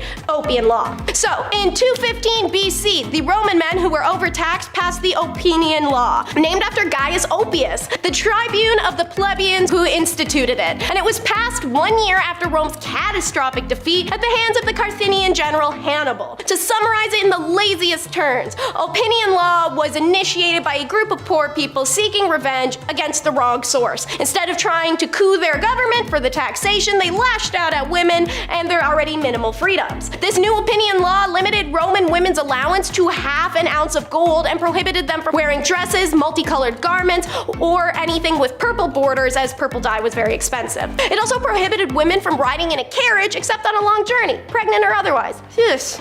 20 years after it's imposed, Marcus Fundanius and Lucius Valerius, the tribunes of the people, brought a motion to repeal the Opinion Law. Noblemen came forward hoping to persuade or dissuade them. A crowd of both supporters and opponents filled the Capitoline Hill. The matrons and maids of Rome, whom neither council, shame, husband, and father's orders could keep them at home, proceeded to blockade every street in the city and every entrance to the forum. As the men opposing came down to the forum, the women tried to reason with them to let them too have back the luxuries they'd enjoyed before. The Republic was thriving, and that everyone's private wealth has increased with every day. When the speeches for and against the law had been made, even more women poured into the public the next day when the vote was to be cast. Together, they besieged the door of the Brutuses, who were vetoing the decision to repeal the law, and they didn't stop until the tribunes changed their minds. The women of Rome, as a collective, forced the men to repeal their biased law. Number 4 is a bit of a strange one. It's what's best. Wealthy Roman women didn't believe in breastfeeding their own children. Instead, they handed them over to a wet nurse,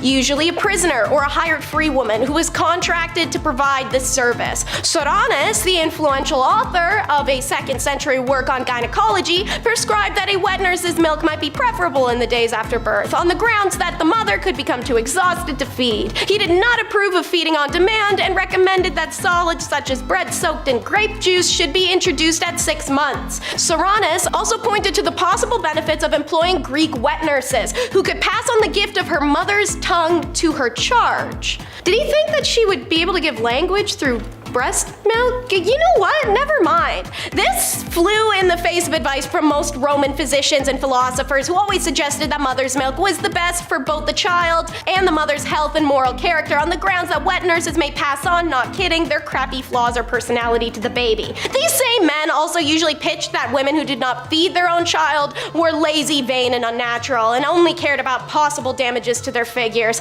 The hatred of women was very real. Alright, well, let's get away from the terrible medical beliefs of ancient men. Number 3 will be the OG hair extensions. Historical evidence from Pompeii suggests hairdressing shops known as torresos existed. It makes sense. Roman women did have certain hairstyles expected of them based off class or marital status. E.g., unmarried women put their hair up in woolen bands when going out and added a gauzy hair veil to boot. While single women were expected to have their hair up, it doesn't mean it couldn't be styled. They pepper in braids, twists, and curls. More noble or prestigious women could arrange their hair more elaborately in various styles such as long curls and waves. The curls would be made by dipping tongs in fire. Cool, right? But one specifically weird little tidbit is that brunette, ginger, and raven hair Roman women had a fixation with blonde hair. This interest was caused when Roman warriors brought back captured women from France and Germany and quickly became incorporated into the imagery of their gods and goddesses, who oftentimes had dark hair or the more heavenly and revered color of ginger before this point. The Roman ladies would dye their hair blonde with pastes and powders in order to copy the blonde hair of their working girls and captives, but the color would eventually come off as they hadn't figured out the chemical composition to permanently bleach hair yet.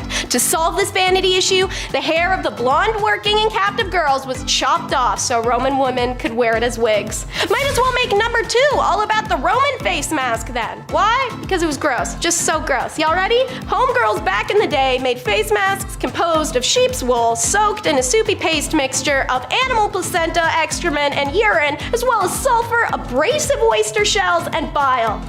Who's bile?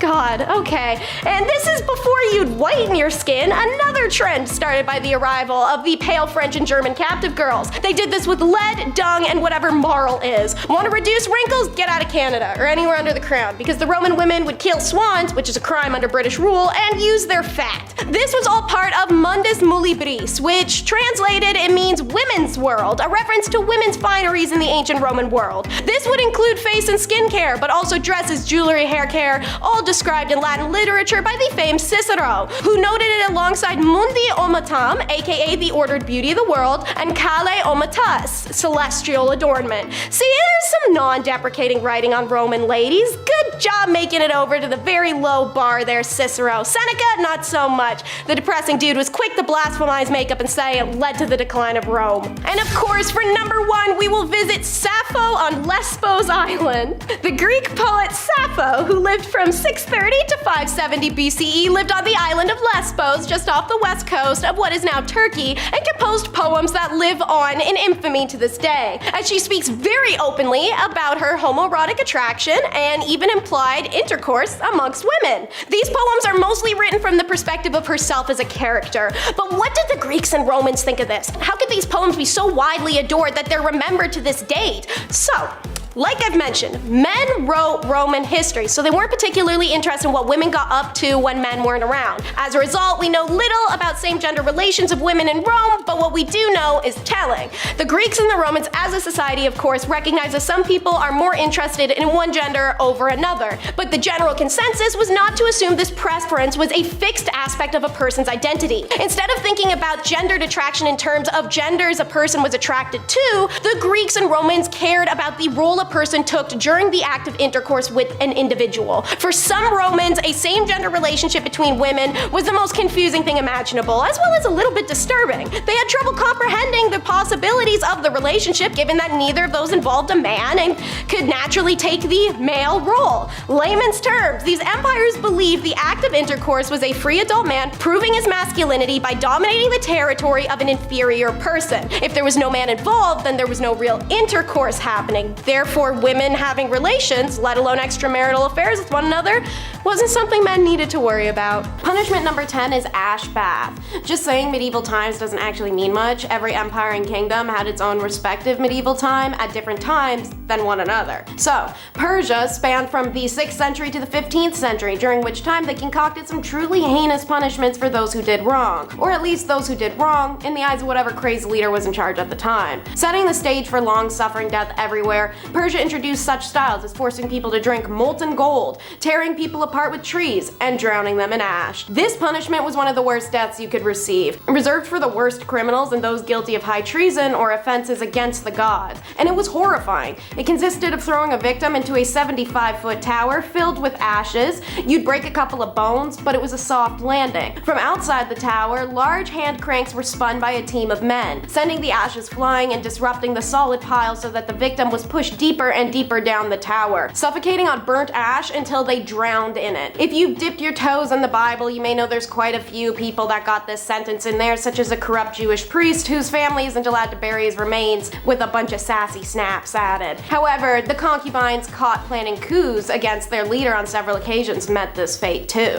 Punishment number 9 is the evil field. So medieval Rome is characterized by the break with Constantinople and the formation of the Papal State, with technically ongoing until its collapse, which marks the beginning of Europe's medieval period. On the topic of being buried while still breathing, the Romans also enjoyed dumping people into holes alive in their medieval times. One famous example is the Vestal Virgins, the priestesses of the hearth goddess Vesta who were sworn to chastity. However, should they break that chastity vow, they had a special acre of grass dedicated just to burying them alive. Like most deaths, Romans like to make a big show of it, and the Vestal breaking her virginity vow would naturally be the Sunday matinee. They had an entire little ritual. She'd be carried on a litter throughout the city in the nude until they reached the Campus Seculatus, aka the evil field. There, an underground chamber awaited in which she'd be lowered into and sealed inside alive. There was only one ever known instance in Roman history where a Vestal Virgin wasn't slain for breaking her vows. That would be Julia Aquilia Severa, the wife, then ex-wife, then wife again, of Emperor Elagabalus. It's believed that Julia remained with him until they were killed in the year 222, but who's to say they put Julia in the ground after. Punishment number 8 is the finger cinch. China's medieval period was between the fall of the Han Dynasty in 220 CE and the fall of the Mongol Dynasty in 1368 CE. Famous in the Chinese feudal dynasty, this form of punishment was specifically made for the woman who did not obey her master's command. Master can be taken literally, should it be a concubine or a servant, but also figuratively like her parents or husband. The offenders have to put their fingers inside a specialized tool which look like interlocking combs. The device would then squeeze the fingertips, causing immense pain and loss of circulation. If the victim faints, complaints, ice water would be thrown on her as a wake-up call. The punishment would continue until the victim was deprived of all their strength. The device was prepared in every shape and size to crush the fingers of any female, so she may ultimately surrender to male prejudice. Punishment number 7 is the 4 witnesses. The Ottoman Empire was born very shortly, around 100 years at most, before the European medieval period started. As stated, it began when Rome broke from Constantinople, and thus it finished alongside the other European nations in the 16th century. How they punish adultery is akin to many cultures. Man cheats, no punishment. Woman cheats, world must be ending. The Ottoman criminal code did not distinguish between fornication and adultery. Zina was the word used for both, and both were unacceptable from a woman of any kind. And when caught in an alleged act of zina, in order to ensure the women were not wrongfully accused, the accusers required to produce 4 witnesses of good standing that actually observed the act of intercourse as it was happening. Imagine that. You walk in on your wife in bed with your best friend. So you have to run yelling into the streets for 4 people to come right now and see them while they're still hurriedly dressing, so you have some chance of getting her punished. However, even if you do manage to pull off 4 witnesses, if the witnesses can't be found at the time of the woman's trial, then the accusing husband will be flogged 80 stripes and ignored. So what I'm hearing is, as a cheating wife,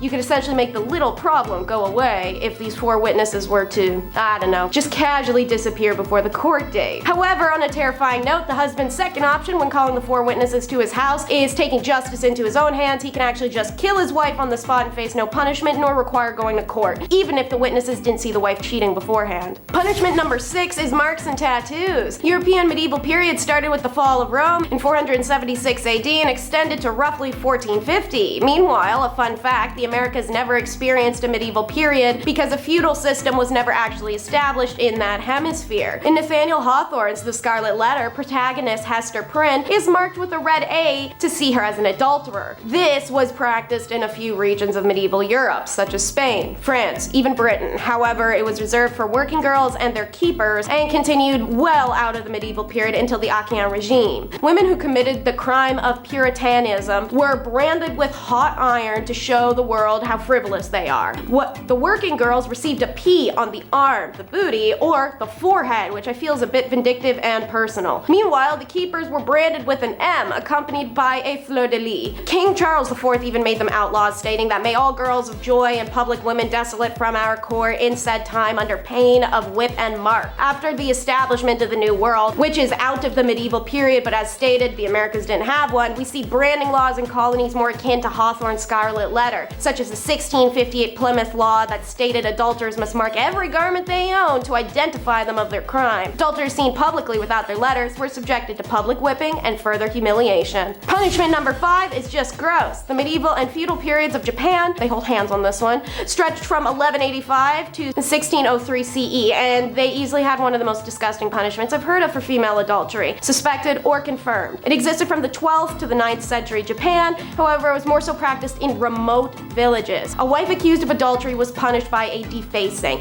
and this defacing was done by seed, exactly the type of seed you're thinking. So I'm going to be talking around the subject due to a graphic nature. If a husband suspected that his wife had been unfaithful, he and his friends would take her to a remote area where she'd be restrained, and the men would take turns standing above her and deface her. When the adultery isn't suspected but actually caught and confirmed, the adulteress would be led through the village naked before tied up in the center on her knees. Paper screens would be set up around her so that the men in the village who were urged to participate in this horrific act of public shaming may have privacy while they deface her. The screens only protected the men from indecency. The adulteress would remain exposed for the public to see what was happening to her. Punishment number 4 is working girl. Hard to follow up that last one with anything worse or more gross, but the medieval Japan had an eye for an eye judicial system that balanced crime and punishment. Japan had no gender bias, and crimes done by women were not punished lightly, the way counterparts in Europe or China would have. Equal punishments were imposed for the same crime no matter the gender. So it's a bit strange that arsonists would be burnt at the stake, thieves have their hands cut off, liars lost their tongues and ears, but women committed a petty crime and was sentenced to work time duration as a working girl, which arguably is not even close to payment in kind. Additionally, a woman could have her head shaved as punishment for her crime. In larger empires, this was often the punishment for adultery, which is far better off than the one in the villages. The husband would also be granted an automatic divorce from his now bald and weepy ex-wife. Since punishment was equal, a man got his head shaved too, had to repay dowry, and get publicly shamed, right? No, and his wife wasn't allowed to leave him for it either. Punishment number 3 is scaphism. Back in the medieval Persia, this punishment was death by being eaten alive. It had taken place in a swamp or somewhere where the boats, which would be 2 canoe-like boats or 1 hollowed out tree, could lie exposed to the sun. The victim would be tied inside the space with their head, hands, and feet exposed if possible, at which point the victim is force-fed honey and milk. This is a messy process. It'll splatter and spill everywhere. However, whatever the victim does swallow inevitably becomes diarrhea. The idea was that this would attract every insect, vermin, and wild animal in the area. Very soon afterwards, flies and rats, for instance, would show up and start attacking the victim, eating the mixture of milk and honey, but also eating the person alive in the process. Once the diarrhea kicks in, it attracts other animals, especially the rats, who will begin feasting on you as well and sometimes enter you. Death usually came from septic shock or gangrene because the victim would be force-fed this honey and milk every day until they died, meaning dehydration was no issue. Religious fallacy, coup attempts,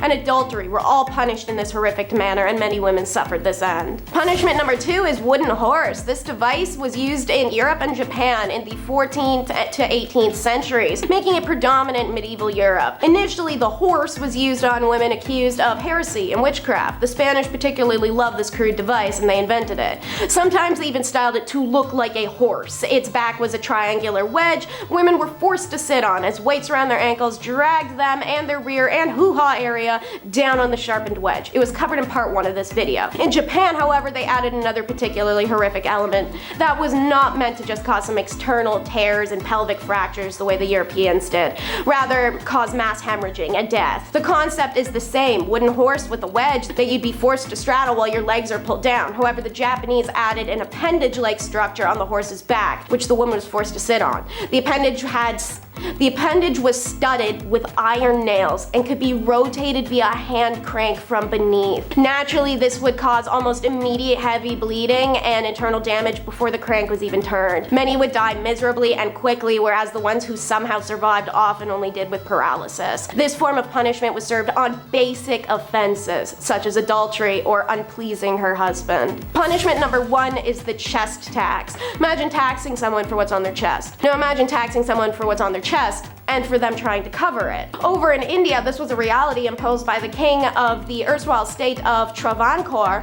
one of the 550 princely states that existed in British-ruled India. The chest tax was imposed on lower-class women if they covered their chest in public, and it was to discourage them from doing so. The purpose of this tax was to maintain caste structure, said Dr. Shiva KM, an associate professor of gender ecology. Social customs on clothing were tailored to a person's caste status, which meant that they could be identified by merely how they dressed. The village legend of Nangali is about a woman who supposedly cut off her girls in an effort to protest against the caste-based chest tax. Nangali belonged to the Adhava caste. Her community was required to pay the tax alongside many other lower castes, but villagers say she decided to protest by covering her chest without paying the chest tax. When the tax inspector heard she was refusing to pay the tax, he went to her house to ask her to stop breaking the law. She still refused and instead cut her girls off her chest in protest instead and presented them to the tax collector in a plantain leaf. According to the local villagers, Nangali died of excessive blood loss while her distraught husband took his life by jumping on her funeral pyre. Her act was selfless and a sacrifice that benefited all the women of Travancore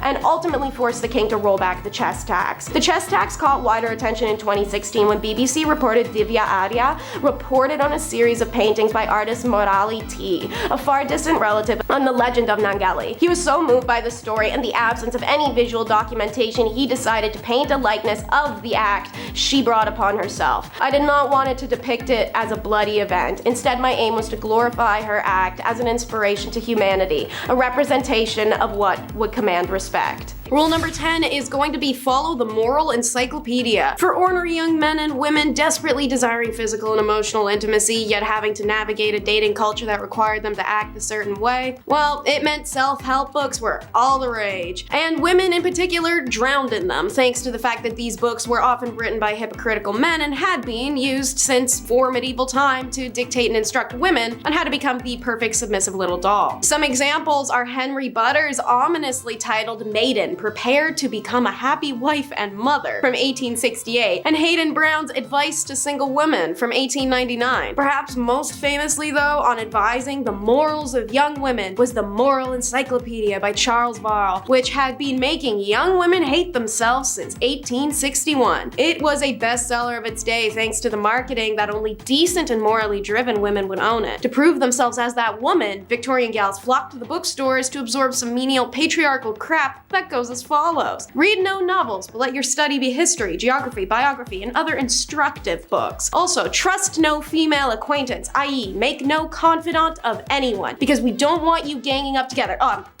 Possibly breaking your feeble tongues, having a conversation. Oh, and if you get a pimple, expect nobody to ever love you again. To quote, remember that whereas the character of a young lady is considered angelic, and blemish in it would withdraw the respect men have for you. Rule number 9 is to follow a handbook of etiquette for ladies. Following on a similar sales tactic of gaslighting, only perfect and honorable women know all the rules of etiquette. Oh, you don't? Oh, well, that's such a shame. Now you lose all your honor. You know, though, I can help you out. It's pretty convenient that right here behind me, I have this book I wrote and it has all the rules. I mean, I can give it to you so you can restore your honor if you give me like $30, I don't know. So, what's in this immensely popular bestseller from the 1860s that bullies women? Well, I'm so glad you asked. First up, keep that bling to a minimum, mamas, as you should never wear mosaic gold or paste diamonds. They are representative of a mean ambition to appear what you are not, and most likely what you ought not to wish to be. You got a problem with that? Well, sucks. Pipe down, because it's better to say too little than too much in company. Let your conversation be consistent with your gender and age. Don't forget to never talk about yourself either, as such discussions cannot be interesting to others, and the probability is that the most patient listener is laying the foundation for some tale to make you appear ridiculous. If you do open your mouth and your choice is to be a dirty joke, girl, BFF, because a double entendre is detestable in a woman, especially when perpetrated in the presence of men. No man of taste can respect any woman who's guilty of it. Oh, my personal favorite. Did you break something while a guest in someone else's house? Nah. As a lady, you can't do that. It's not possible. Pretend like nothing ever happened. Don't own up to it and gaslight your host. If at another's house, should you break anything, do not appear to notice it. Your hostess, if a lady, would take no notice of the calamity, nor say, as is sometimes done by ill-bred persons, oh, it is of no consequence. Rule number 8 is having a dress for all occasions. Should you not? Well, that's not proper etiquette. As a middle or upper middle class Victorian woman, your job was to spend your day like a Bratz doll, changing every few hours. This is because of the strict etiquette of the time, which dictated that certain dresses were for certain activities, which meant you had to plan your errands around your outfit changes that made it possible for you to run your errands. Isn't that fun? Women would start with the morning time dress, which was relatively comfortable by Victorian standards. However, for us, it would still feel like wearing an iron reinforced tube sock on our entire body. It was simpler in appearance and designed for only the home. Want to take a stroll in the park? Out of the morning dress and into the walking dress. The skirts are shorter by several inches and didn't have a train, so they weren't dragging a leaf pile behind them as they went. The materials were usually rich in color and pattern to be admired amongst the greenery. When women returned home from their daily walk, they would change into dress number 3, or the afternoon dress for receiving visitors or visiting others. The skirts had a longer train and the neckline was usually a little lower. After some visiting time, dress number 4 gets whipped out for dinner, and it was the most formal of all casual dresses. Usually silks, satins, velvets, exactly the type of precious material you want to spill food on. Ball gowns weren't for regular wear, but they were required for fancy occasions, so you had to own them too. Rule number 7 is to mourn properly. Another dress all women owned was an all-black mourning dress. They kept these bad boys on lock for whenever someone died, which was arguably something to look forward to in the Victorian era. Thanks to Victoria being the most extraordinary and dramatic woman of all time when her husband Prince Albert died in 1861, and she spent a bajillion years dressing like a vampire and wearing black mantillas, it set this bizarre fashion and mourning standard that metamorphosized into literal rules. If one was to ignore these rules, it was seen as incredibly offensive to the deceased. Self-help books dedicated to making men and women better at exerting dramatic woe were pretty pretty common to see on bookstore shelves. So, a mourning rule for women was should her husband die, the widow was expected to mourn for no less than 2 years, while mourning for parents and offspring only lasted a year. Relatives such as grandparents and siblings would only get 6 months. They dole it out like family inheritance is a little weird. Queen Victoria had favored black crepe, and it became one of the only fabrics that was permissible for mourning clothing. Luxurious silks and satins weren't permissible, only itchy and abrasive materials that chafed the sadness right into you. Women would often wear merino or cashmere instead. No jewelry or ornamentation was permitted unless it served a functional purpose like a button or a clasp, or unless it was a bunch of the deceased's hair and teeth braided in a pattern together in the jewelry. Don't forget your big black hat and grandma's doily tablecloth you dyed black to throw over your face and body. Enjoy looking like a corpse for 2 years. Rule number 6 is to glove up. We love to joke about the whole, oh no, if you show your ankle, you're a Victorian W word. But weirdly, hands were actually way more of an issue. The ankle thing was just because men were still trying to look up women's skirts, even when they were so long the ends of them entered a room 15 minutes after the wearer did. Fingers were actually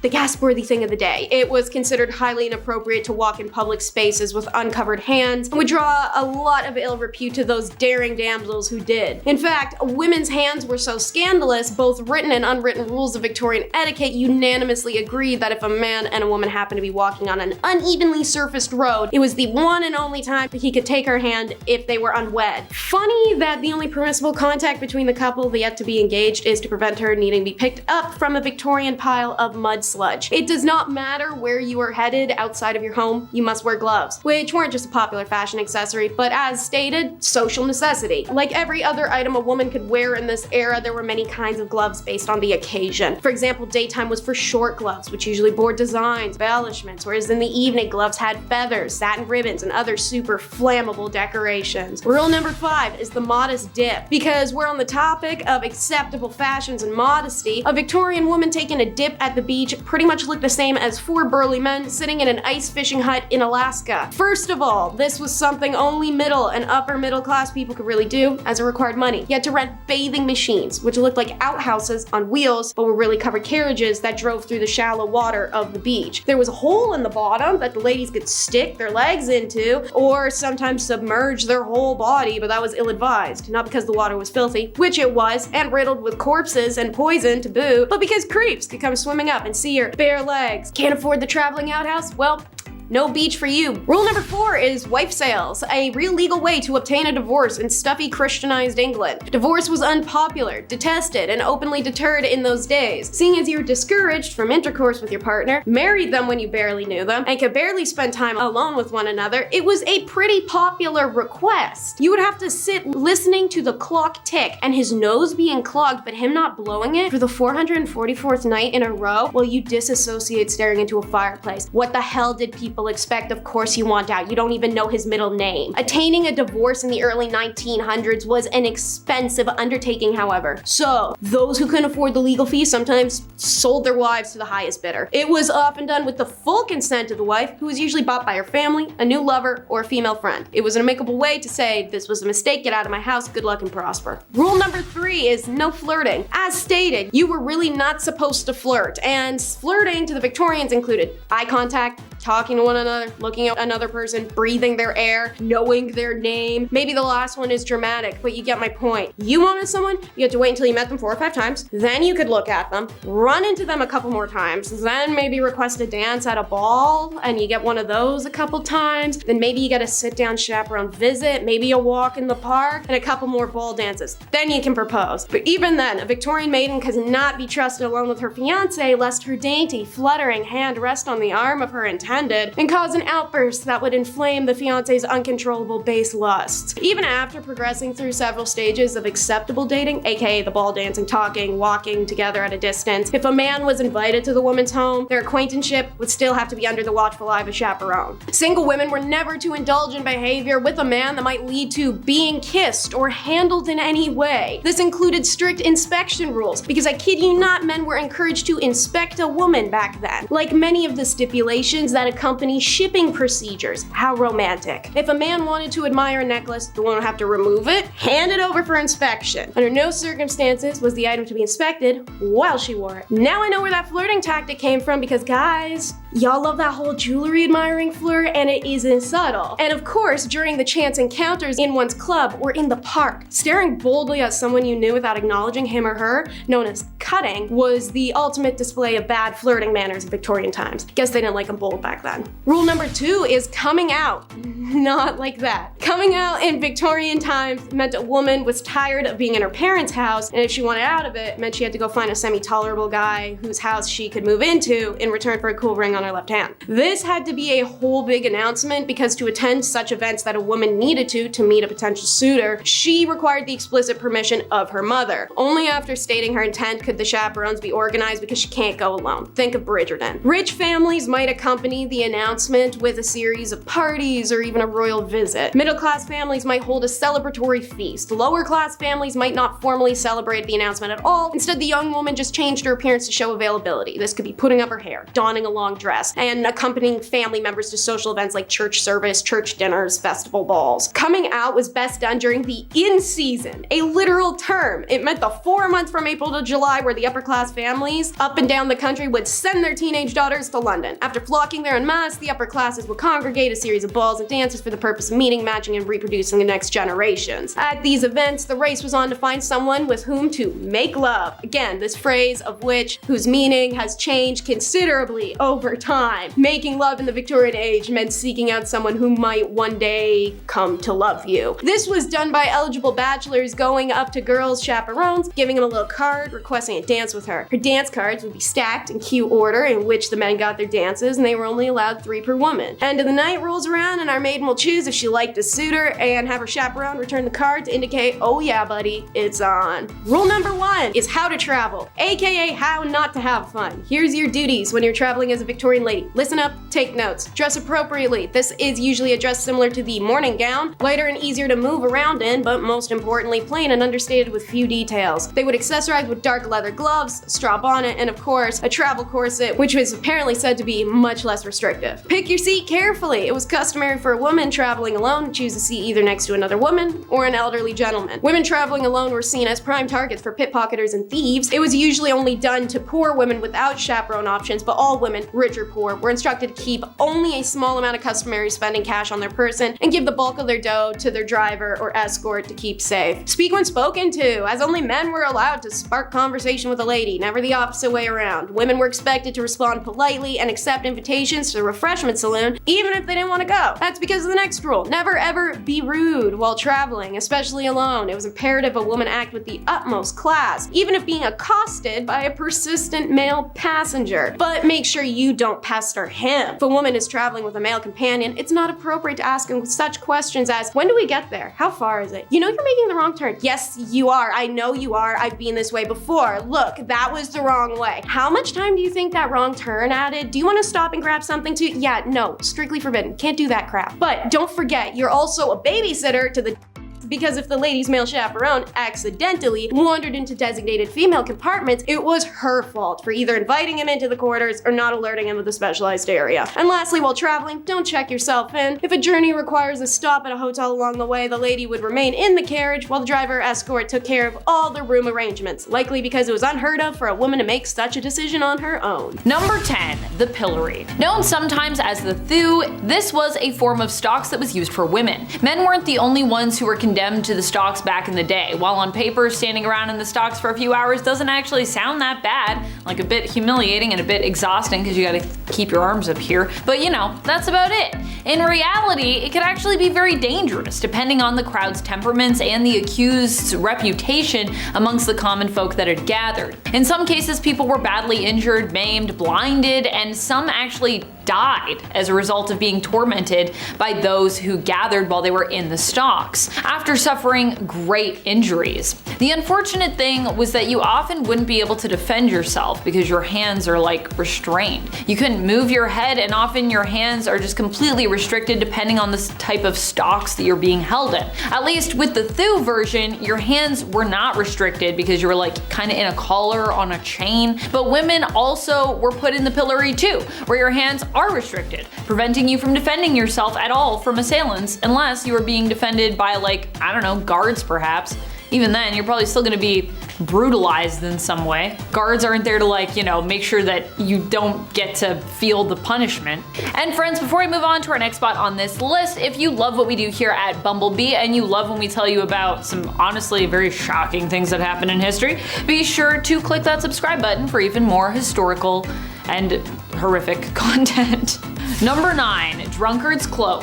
While more popular in the 17th and 18th century, there is still documentation of the drunkard's cloak being used into the mid-19th century. It was a punishment given to both men and women, usually those who had a bit too much to drink. However, the punishment was also administered to women who were considered to be promiscuous, like so many of the things that are on this list. If you were sentenced to the drunkard's cloak, you'd basically be made to walk around town in like an upside down, heavy and cumbersome barrel with holes cut out for your head and your hands. Honestly, this is one of the least awful ones on the list. At least you're just in a barrel. It doesn't sound like it would be fun, but it doesn't sound like it would be like the worst. I feel like I could walk around for a few hours with a barrel on and I'd be alright. Number 8, Shrew's Fiddle. I have a question. Why are there so many devices that were created in the Middle Ages hundreds of years ago that were still used up until the early 1800s and beyond? That seems insane to me. The Shrew's Fiddle is one of those instruments, but despite being named after a musical instrument, it is instead an instrument of torment. It was used to punish women who were deemed too shrewish, and in some places in the world, it wasn't just used on women. The woman in question would be forced to put her neck through a large hole, with her wrists being held in the smaller holes, so her hands were basically up in front of her but were immobilized. Number 7, Scold's Bridle. Despite the fact that this device can be traced back to the 1500s, there are also records of it being used as late as the early 1800s into the 19th century, which is honestly crazy to me. Like, I can't even imagine someone trying to silence me with this device today. Goodness, horrific and humiliating. The Scold's Bridle was used to silence women who were being too loud, either speaking their mind too much, being caught gossiping, or just literally, you know, being too loud. Pretty wild when you think the same society that decided this was a good punishment is also kind of the same society that encouraged women to gossip by pitting them against one another and also, you know, silencing them. So that probably many women felt the only way they might be able to safely speak their minds about something was, you know, like whisper behind someone's back for fear of them hearing and what would happen then. But then of course, if you do get heard, this is what you get, because people are like, we don't want you to whisper, we just want you to shut up. Seems like a weird cycle though to me. It's like we created the problem and then we just basically punished people for the problem we created. This Scold's Bridle was a mask that women were forced to wear. Oftentimes it was made to look demonic or ugly in terms of the features on the mask, and it had a painful restricting metal gag inside that would literally hold down the wearer's tongue so they couldn't physically speak. Sounds terrible. Also, then if you try to speak, it could like hurt your tongue. Not good. Number 6, left to cook.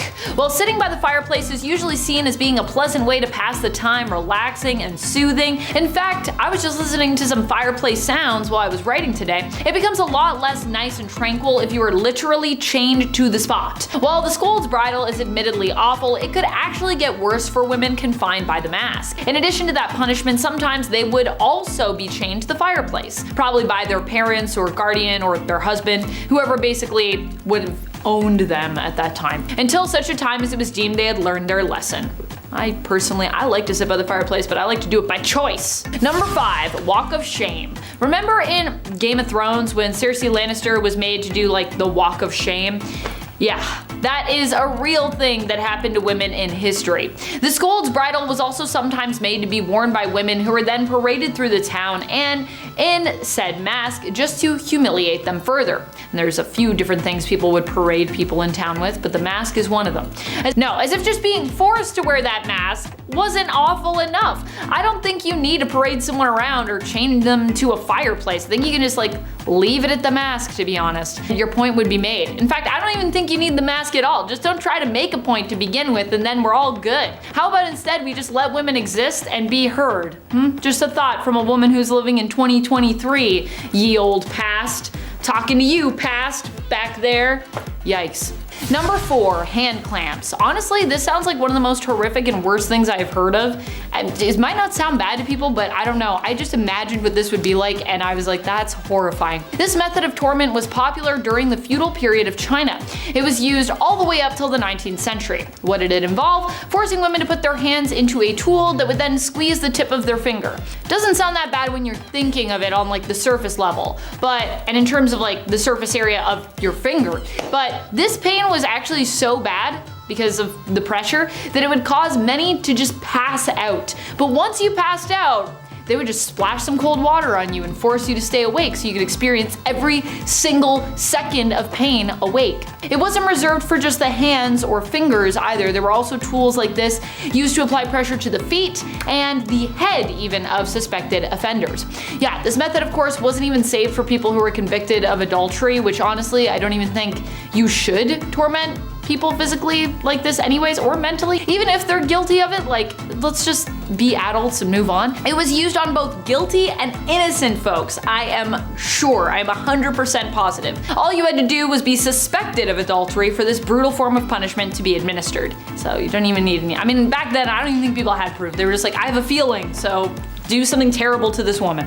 Number 3, ducking stool. Despite being more well known for its use during witch trials, the ducking stool was also something that was used to torment women in the 19th century as well. In fact, documentation of its use exists from as late as 1896. That seems pretty late to me. That's wild. Although I obviously wasn't alive at that time and it was over 100 years ago now, it does not feel that long ago relative to our history and time spent on this earth.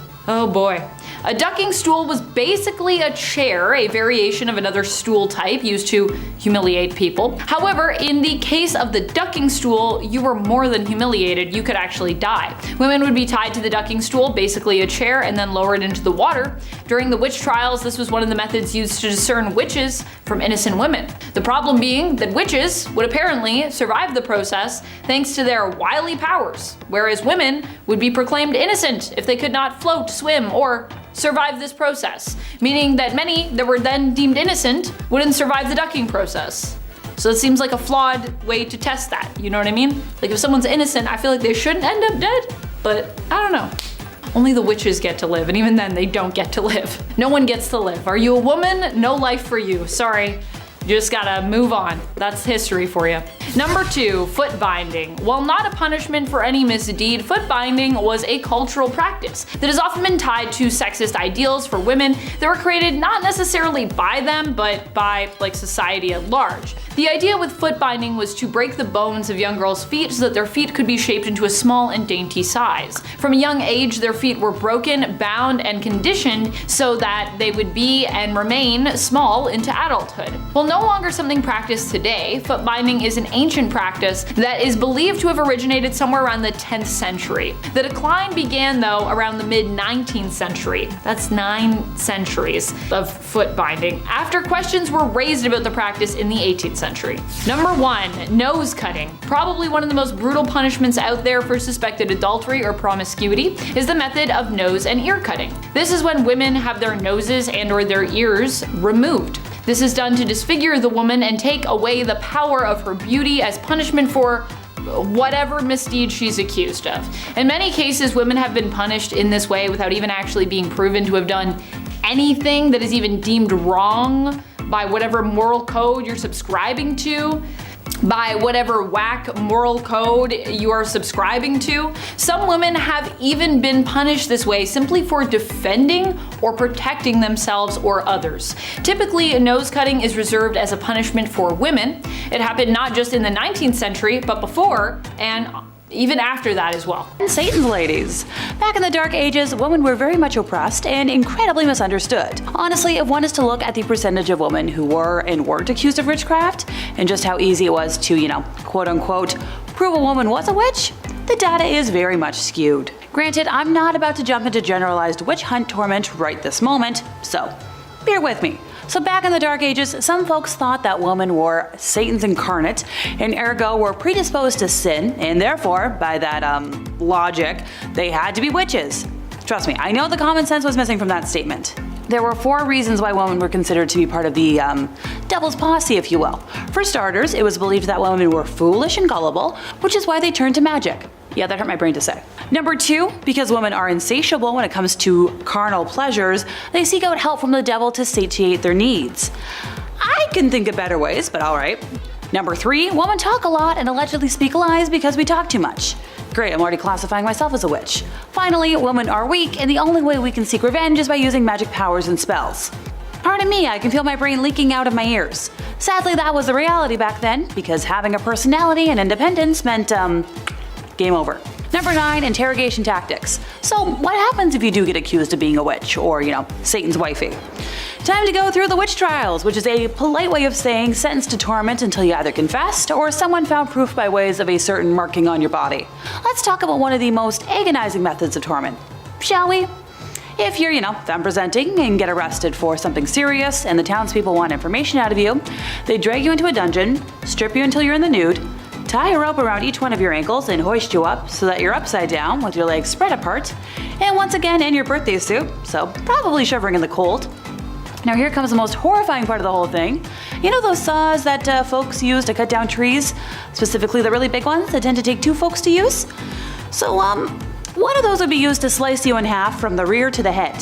Easily one of the most painful ways that you could go in my opinion. The wild thing about the saw is that it wasn't originally made for trees and then used on people. It's actually the other way around. Pardon me, I'll be shuddering for the rest of today. Number 8, that time of the month. Ant Flow, the Red Sea, Shark Week. Heck, the event has so many monikers, but those who experience it can agree that it's a pretty miserable period of time. Back in the day, folks didn't have the same kinds of resources that we have in today's age, so a lot of people really had to get creative. They would use rags or other linens to fashion, a pad, but underwear wasn't all that popular yet, so they had to find a way to keep things in, place. Some folks would fashion a makeshift medieval tampon of sorts where they would wrap cotton fabric around a twig, which sounds super uncomfortable if you ask me. Other folks would seek out bog moss because it was remarkably absorbent, and funny enough the name BLOOD moss became synonymous with it because of its use of treating wounds and in period products. If you didn't have access to those things, some folks would simply resort to wearing red the whole time so everything just sort of blended in. I love the lazy approach. Makes sense to me. Number 7, a ban on stripes. Might as well touch a little more on some dark age fashion rules. We've all met somebody in our lives who's way too concerned with what other people are wearing, but back in the dark ages, you actually risk the possibility of coming across some very real fashion police who are actually able to issue a fine should your fashion choices not be of the local dress code. I'm in trouble. Sometimes it wasn't even just a fine. Some serious fashion faux pas could actually lead to your imprisonment or even your death. Stripes were definitely a main culprit in these times, since striped clothing was seen as a garment of the devil. Okay, I'm good. If you need evidence, because I know that sounds wild. Specifically in 1310 in a French town, there was a local cobbler who was put to death because he'd been caught in striped clothing. Not only were members of the clergy not exempt from this rule, since they were pretty highly ranked at the time, but now there were animals. Poor zebras. They were referred to as the beasts of the devil. I'm so glad that's something that's faded with time. Number 6, quickie wedding. I'm sure we all know at least one couple that got married way too quickly in our opinion, but thankfully in today's modern age, it's relatively painless to end that, if things go bad. Heck, drive-through wedding chapels are a thing nowadays and have been for quite some time. Well, so marriage in the dark ages was quick and easy, but also kind of difficult to prove. If you and your loved one really wanted to get married, all you had to do was say, "We're married," and then, it's legal. Of course, this led to a whole pile of spur-of-the-moment type marriages, especially considering how schmex before marriage was widely condemned at the time. While I'm sure many people who are divorced would have preferred if their marriages were this easy, this led to people, of course, taking advantage of this difficult-to-prove thing. Women, in particular, were at risk of getting hitched to a man who might want to take you as his wife for the night, but then the following day, after getting what he wants, he'd deny ever agreeing to the union y'all had. This is why many women tried to get at least one witness to the union, just in case. Nowadays, I believe at least 2 witnesses are needed for the marriage certificate, but feel free to correct me if I'm wrong. Number 5, an uncommon plague. I know, no one wants to hear about a plague ever again after recent history, but I promise, this one isn't your typical version. The Dancing Plague of 1518, or Dance Epidemic of 1518, was a case of dancing mania that occurred in what is now known as France, from July of 1518 to September. The outbreak began when a woman by the name of Fro Trophea began to dance fervently in the street for a week straight. Oh, my poor ankles. Soon, 3 dozen others joined in on the dancing chaos, with the plague claiming 400 victims by August. By early September, the outbreak began to subside as the dancers were sent to a mountain shrine to pray for absolution. Guess we found where fellows took inspiration. It's unsure just how many, but a small number of victims actually did pass from this epidemic, which is wild. Historical documents, including physician notes, cathedral sermons, local and regional chronicles, and even notes issued by the city council are clear that the victims danced, but nobody knows why. There are many theories behind the phenomenon, the most popular being stress-induced mass hysteria. Other theories include ergot and religious explanations. It'd be interesting to see if this ever pops up again in modern times with how stress levels are these days. Hey look, sometimes a girl just wants a flash dance moment without judgment, okay? Number 4, divorce by combat. Yeah, so people could get divorced, but it was a heck of a process. Divorce by combat appears to have been a form of trial by combat, which was when accusations were dealt with between two parties where there were no witnesses or a confession, and whoever won the duel was deemed to be right. The rules for divorce by combat, as we know it, come from Hans Stauffer's Fruchtbuch. I apologize if I got that wrong, which was written in 1467 and are as follows.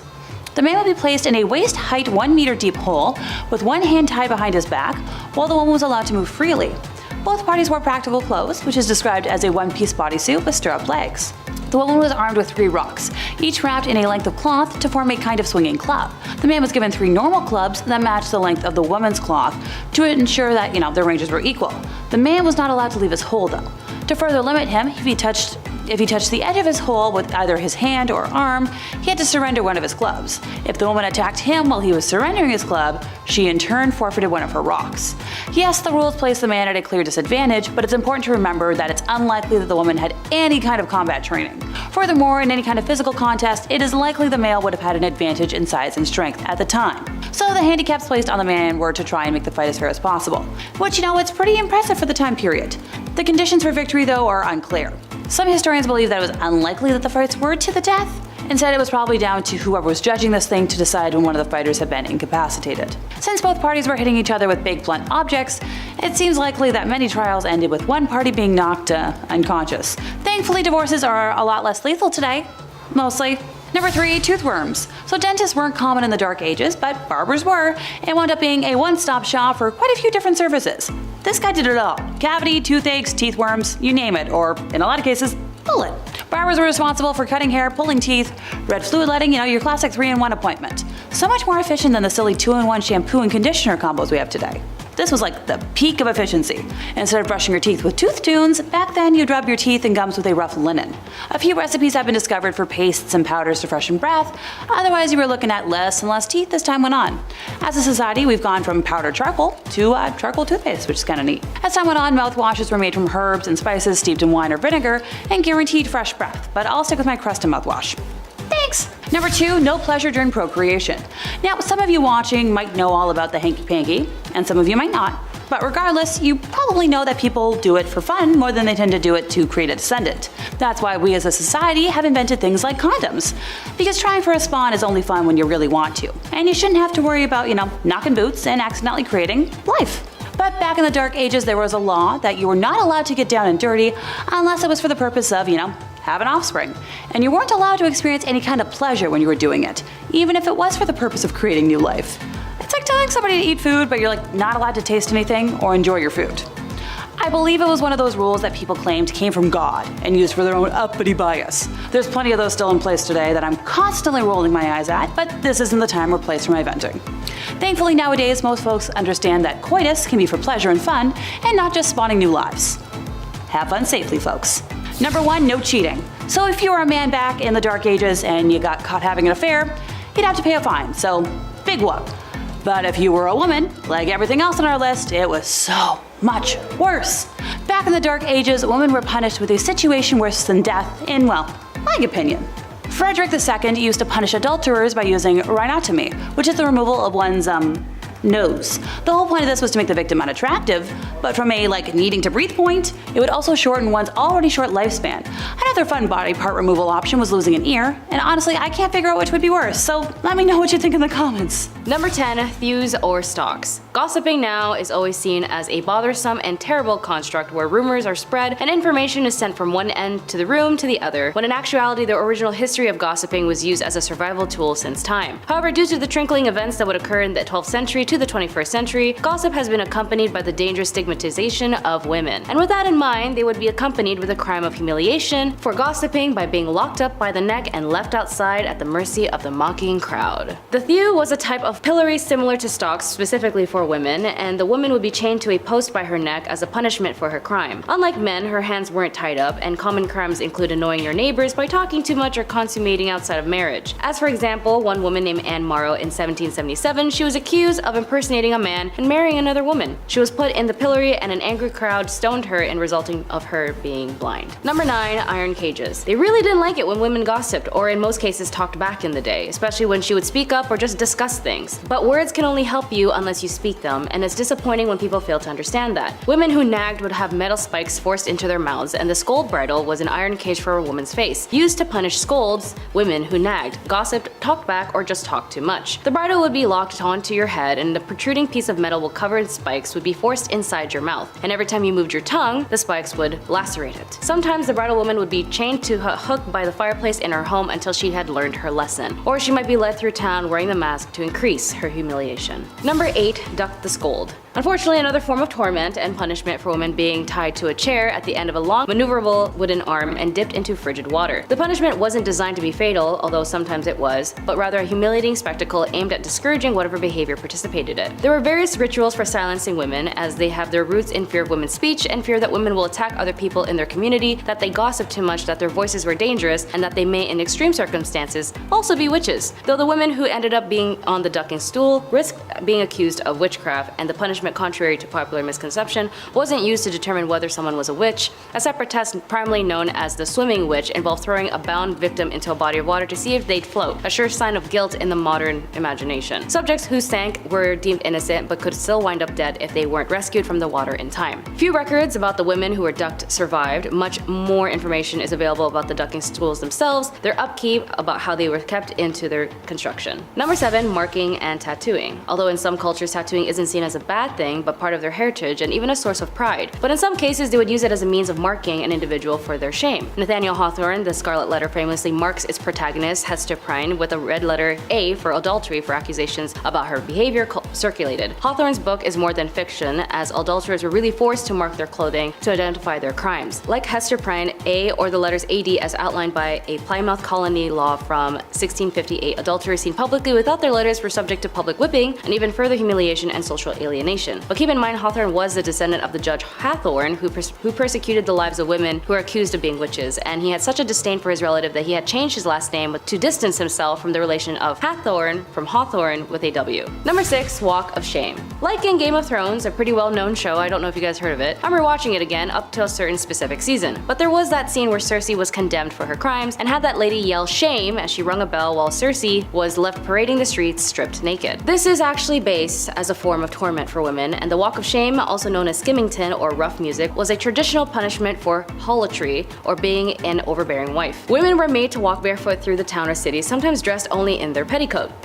The street was filthy and sharp with rough stones, jeering crowds lined up to stare, and minstrels banging basins and pans would accompany the procession, adding to the woman's humiliation. Sometimes the skimmingtons were delivered by the townsfolk rather than the courts, and the accused might be dragged from their bed at night and paraded through the town with the crowd shouting obscene words at her. Unless she was quiet, subdued woman who followed every little thing she was supposed to do, she would be looked down on. Number 5. Status degradation. Status degradation still persists today, and it's been used as a formal punishment throughout history. Under the Roman Emperor Augustus, who reigned from 27 BCE to 14 CE, a woman guilty of adultery could lose several rights as a citizen and suffer a financial burden. Noble women in the Kingdom of Korea during the Joseon dynasty faced a similar degradation of their social status if they were found guilty of adultery or if they just remarried. Adulteresses were stripped of many of their rights and privileges once they were demoted to low-born statuses, and the descendants of widows who remarried were barred from holding office. As serious as these punishments may seem, some high-status women who committed adultery in the Joseon dynasty faced even graver punishment, which is death. Number 4. Pricking and scratching. Another form of torment women had to endure as a type of punishment relates back towards one of the biggest torments women had to face during the witch trials. Witch hunting books and instruction pamphlets, yes, they had an IKEA manual on how to prick a witch. It noted that marks were insensitive to pain and they couldn't bleed. So they would make these specifically designed needles to repeatedly stab and prick at the accused's flesh until they discovered a spot that produced their desired results. So basically, they would just keep poking you with needles until there was an area on you that just didn't bleed. They even had a job position for this called professional prickers, which many of them would be con men using dulled needles points to identify fake witch marks. Alongside the pricking was the scratching, where they would scratch the supposed victim. So if a victim scratches the accused witch with their fingernails and drew blood, and their symptoms of being possessed stopped, then somehow that person that they scratched was a witch. Number 3, tar and feathering. When I first heard about tar and feathering, it was in a cartoon where the characters would use tar and then feather the characters they wanted to make a fool out of. Tar and feathering originated as a punishment that dates back to Richard I of England. The practice of tarring and feathering was exported to the Americas, gaining popularity in the mid-18th century. Throughout the 1760s, it saw increased usages as a means of protesting the Townshend Revenue Act and those who sought to enforce it. For women, they'd also tar and feather as a form of embarrassment. In a news article in 1906, consisting of 4 young married women from the East Sandy, Pennsylvania, corrected the alleged evil conduct of their neighbor, Mrs. Hattie Lowry. 2 women held Mrs. Lowry to the floor while the others 2 smeared her face with stove polish until it was completely covered, and then poured thick molasses on her head and emptied the contents of a feather pillow over molasses. The women then marched the victim to a railroad camp tied by the wrist,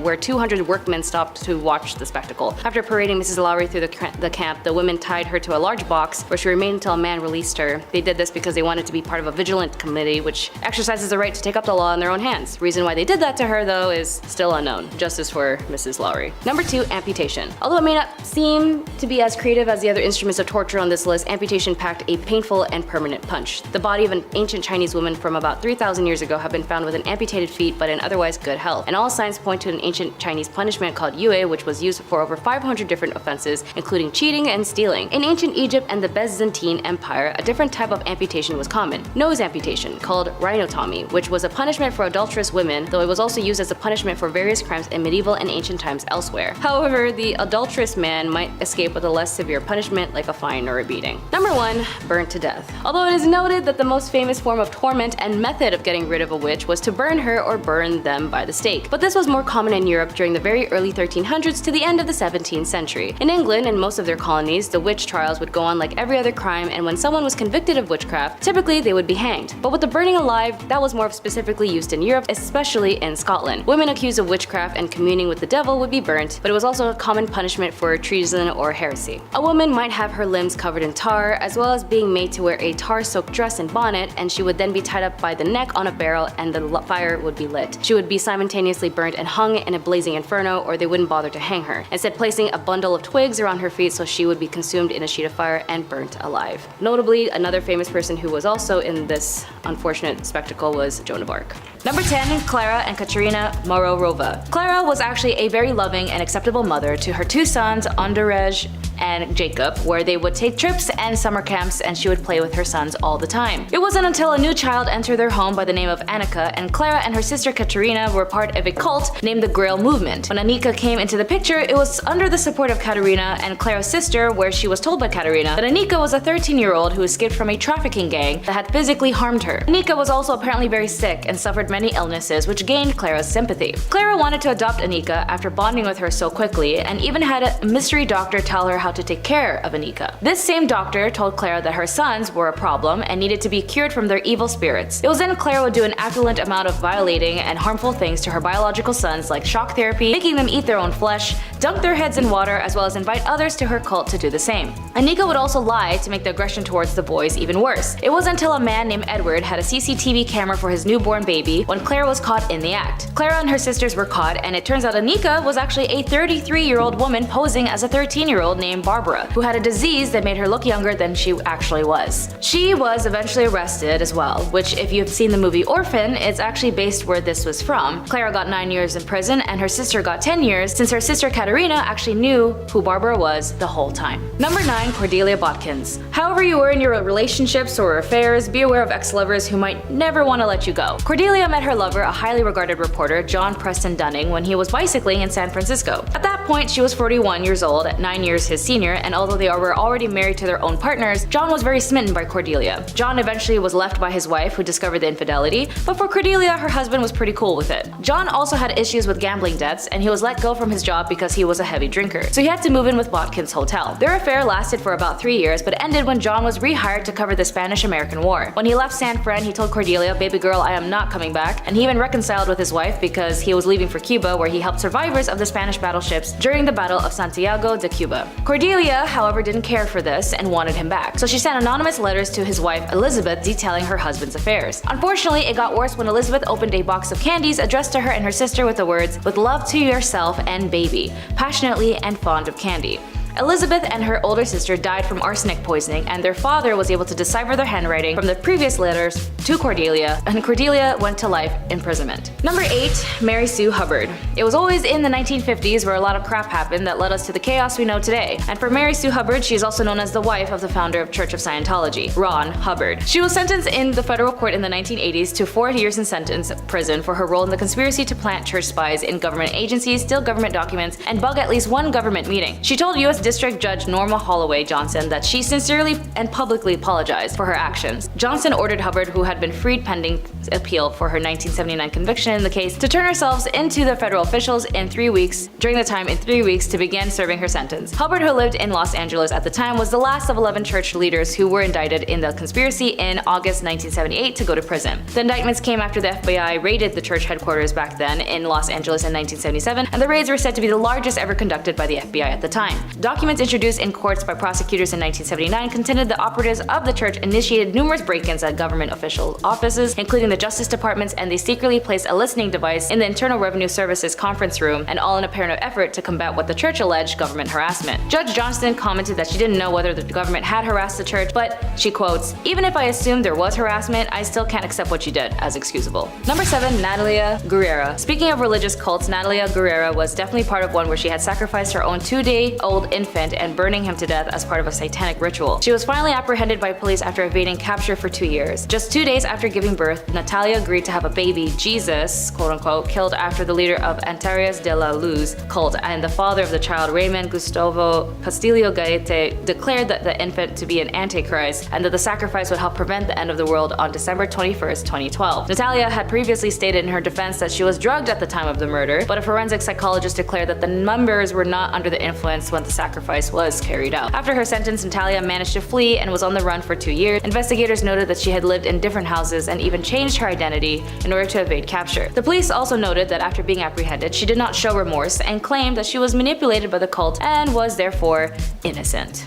Number 6. Eileen Wuornos. Eileen Wuornos was a convicted serial killer as she targeted only men as an adult worker. She had up to 7 victims and would target specifically motorists, men who would meet her on the road as she acted as a hitchhiker. She was incarcerated at the Florida Department of Corrections BCI death row for women, and she tried to appeal to the US Supreme Court, which was later denied. At that point, she dismissed her legal counsel and terminated all pending appeals. She then would go off to say, in quotes, "I killed those men, I robbed them as cold as ice, and I'd do it again. There is no chance in keeping me alive or anything because I'll kill again, and I hate crawling through my system. I am so sick of hearing this she's crazy stuff. I've been evaluated so many times, I'm competent, sane, and I'm trying to tell the truth. I'm the one who seriously hates human life and would kill again." After extreme mistreatment she suffered while imprisoned and the inhumane management given to her by the officers, in her final interview she expressed to the media in quote, "You sabotaged me, society, and the cops, and the system. An attacked woman got executed and was used for books and movies and so on. Her final on-camera words were, 'Thanks a lot, society, for railroading my ass.' She was later executed by lethal injection. Number 5. Patricia Krenwinkel. As of 2022, Patricia Krenwinkel, now 74, was convicted of 7 counts of first degree in August 1969 for the Manson family attacks that left 7 people dead. She was also known as the Manson Girl when she was arrested in Mobile, Alabama. It was during the summer of 1969 where Charles Manson ordered his members to end the lives of 7 people in Los Angeles, including actress Sharon Tate. During the trial, Patricia Trial's attorney, Paul Fitzgerald, suggested that although her fingerprints were found inside the Tate home, she might have been an invited guest or friend. Seemingly unfazed by the possibility of a guilt verdict and a death sentence, Patricia reported spent much of the trial drawing doodles of devils and other satanic figures. All during the trial, she remained loyal to the Mansons and the family. Demonstrated of this unity included walking hand in hand with Atkins and Van Houten, singing songs written by Manson, as well as shaving their heads and carving a giant X on their foreheads.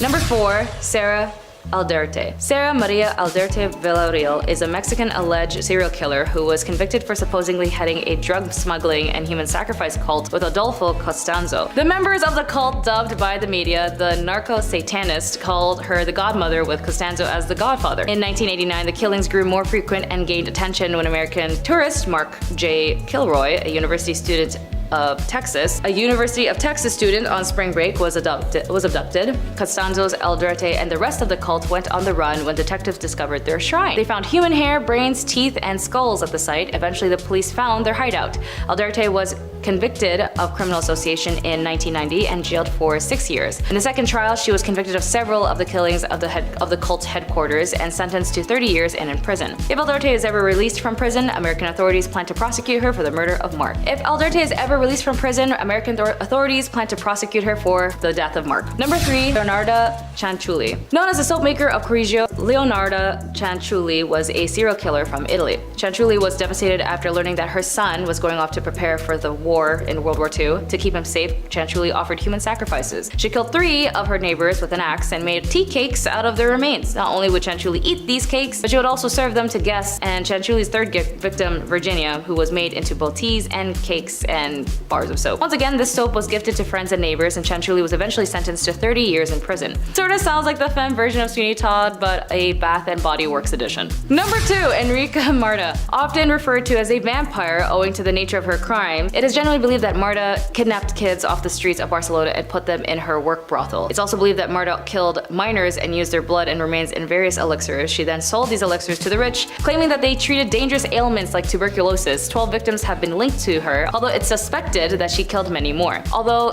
some historians defend Marta and argue that her crimes weren't as bad or as many as the traditional story suggests, she was actually detained and jailed in the Reina Amalia prison. Further investigation revealed more housing in Sant Feliu de Llobregat, property of Marta's family. Here they found remains of children in vases and jars, as well as books of remedies, including a list of rich clients who the police apparently tried to hide from being leaked, including rich politicians, doctors and businessmen, and bankers. Kinda similar to a case we had in our modern times with a guy whose name rhymes with Lefri Nipson. Although she was arrested, she was never tried since she died in the hands of her prison mates, and companions ended up lynching her. Apparently, some say her wealthy clients hired the prisoners to shut her up. It's very interesting how history repeats itself sometimes, as this was in 1913. Proving to be one of Victorian era's most infamous criminals, Amelia Dare could be one of the most prolific serial killers in human history. Back in Victorian England, she was paid for adopting babies in a practice known as baby farming. Amelia Dare turned this into her profession and adopted numerous children. She began by keeping them for a time until they passed of a natural cause, but ultimately turned into disposing them shortly after adopting them, thereby keeping the money without having to raise them. One of Dare's victims was actually found floating in the river Thames on March 30th, 1896, leading to her arrest and eventual execution. While 6 victims have been confirmed, it's believed that Dare may have killed up to 400 children throughout her life. In one of the most sensational trials of the Victorian period, she was found guilty and later hanged. Number 10, marriage. All good women have lost a marriage into war, famine, disease, and disaster. I know some might think initially that this isn't a punishment, but in the cases of the Victorian women, the societal status of being a woman was only seen based off of the ideologies that needed to be pure and clean. Your bodies were seen as temples, and it shouldn't be decorated with jewelry, nor should it be used for physical activities or your own personal pleasures. You couldn't oppose men, and you being wealthy or a spinster was the only exception.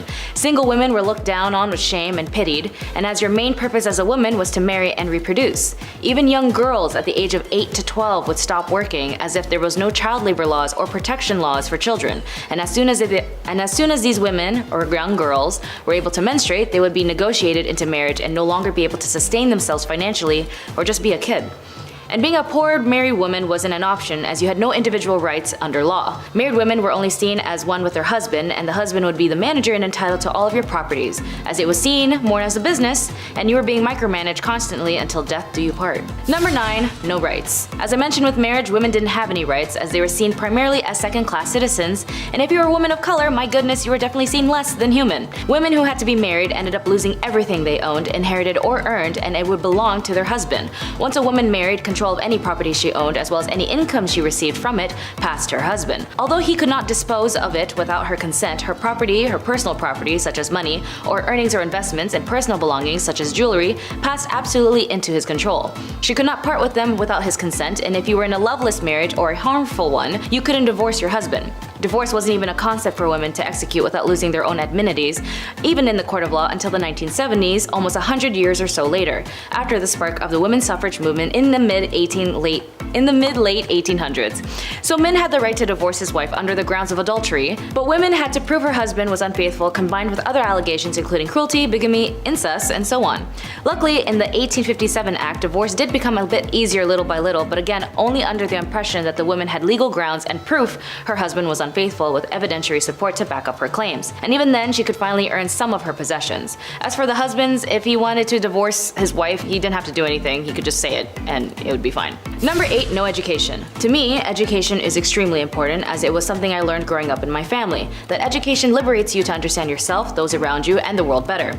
And for women in this era, they were received less education than men. They were banned from universities and could only obtain low-income paying jobs as she was not allowed to follow a profession as they were all closed to women. And the irony of them having Queen Victoria as the reigning accolade of this era, a woman and women of these times couldn't get an education to liberate herself or her children from defamation if the husband no longer sees her as a useful asset. So for women, especially those who could afford it, was raised in a privileged household with financial backings and exceptional family background, her education was only seen as accomplishments. Like, oh darling, she's a very accomplished woman, is something you might hear in these type of movies that depict the era, which only indicates that she had artistic talents like singing, dancing, and knowing foreign languages, and anything to help earn them a husband and be a benefit in the house. Even doctors at this time believed that if a woman studied too much education, she would stunt her ability to reproduce.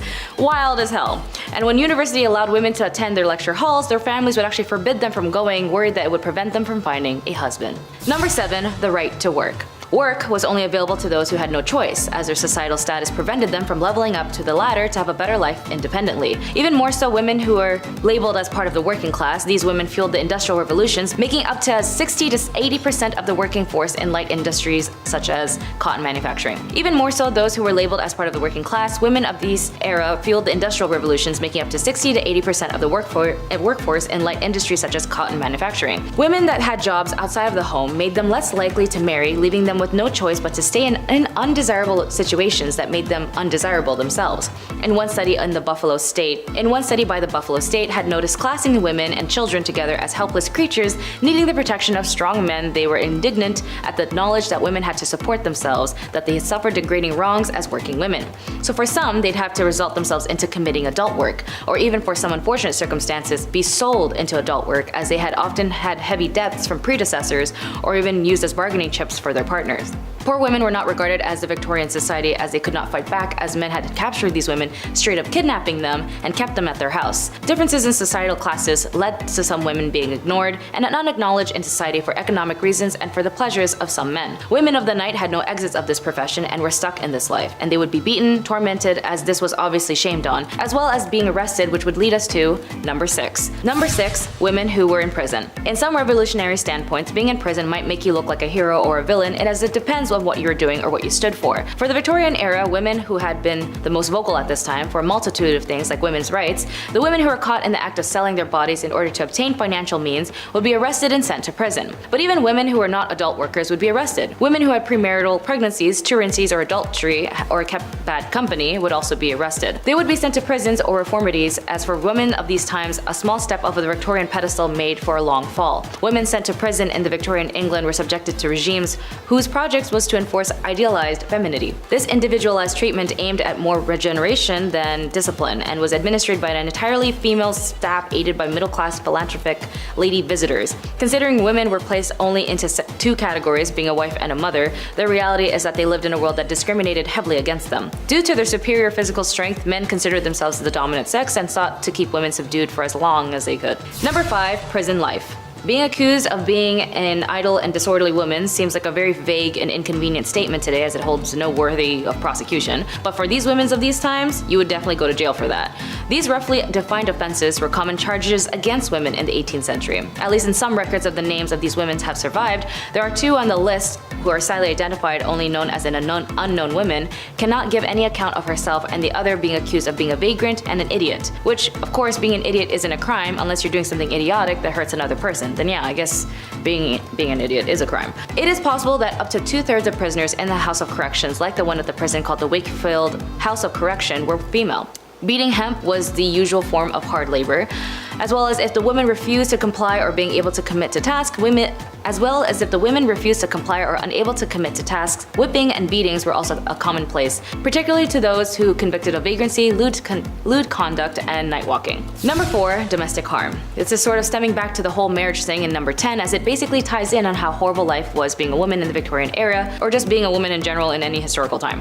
With these sacrifices and determinations of these women, as they ensured the women like me were able to gain access slowly but surely to equal rights, but sadly when it comes to marriage for some of these women, they're also at risk of being in harmful relationships that were extremely normalized at the time. Violence against women and the lack of protection was common as there were no laws for the physical violations they had to endure. After all, when you got married, everything you owned belonged to your husband, and so did your body, with or without consent. Domestic violence was an issue that captivated the Victorian imagination due to the unprecedented visibility that domestic harm began to receive in the press and the emergence of an ongoing debate during the 1840s and the 1850s. Domestic violence was an issue that captivated the Victorian imagination due to the unprecedented visibility that domestic harm began to receive in the press and the emergence of an ongoing debate during the 1840s and 1850s about the domestic harm and other marriage issues that affected women. Like all laws that slowly opened gateways to other clauses, the 1828 Offences Act that targets working class violence helped a cultural shift on the subject, and domestic violence became a topic to the public. Number 3, the angel of the house. Or the angel in the house.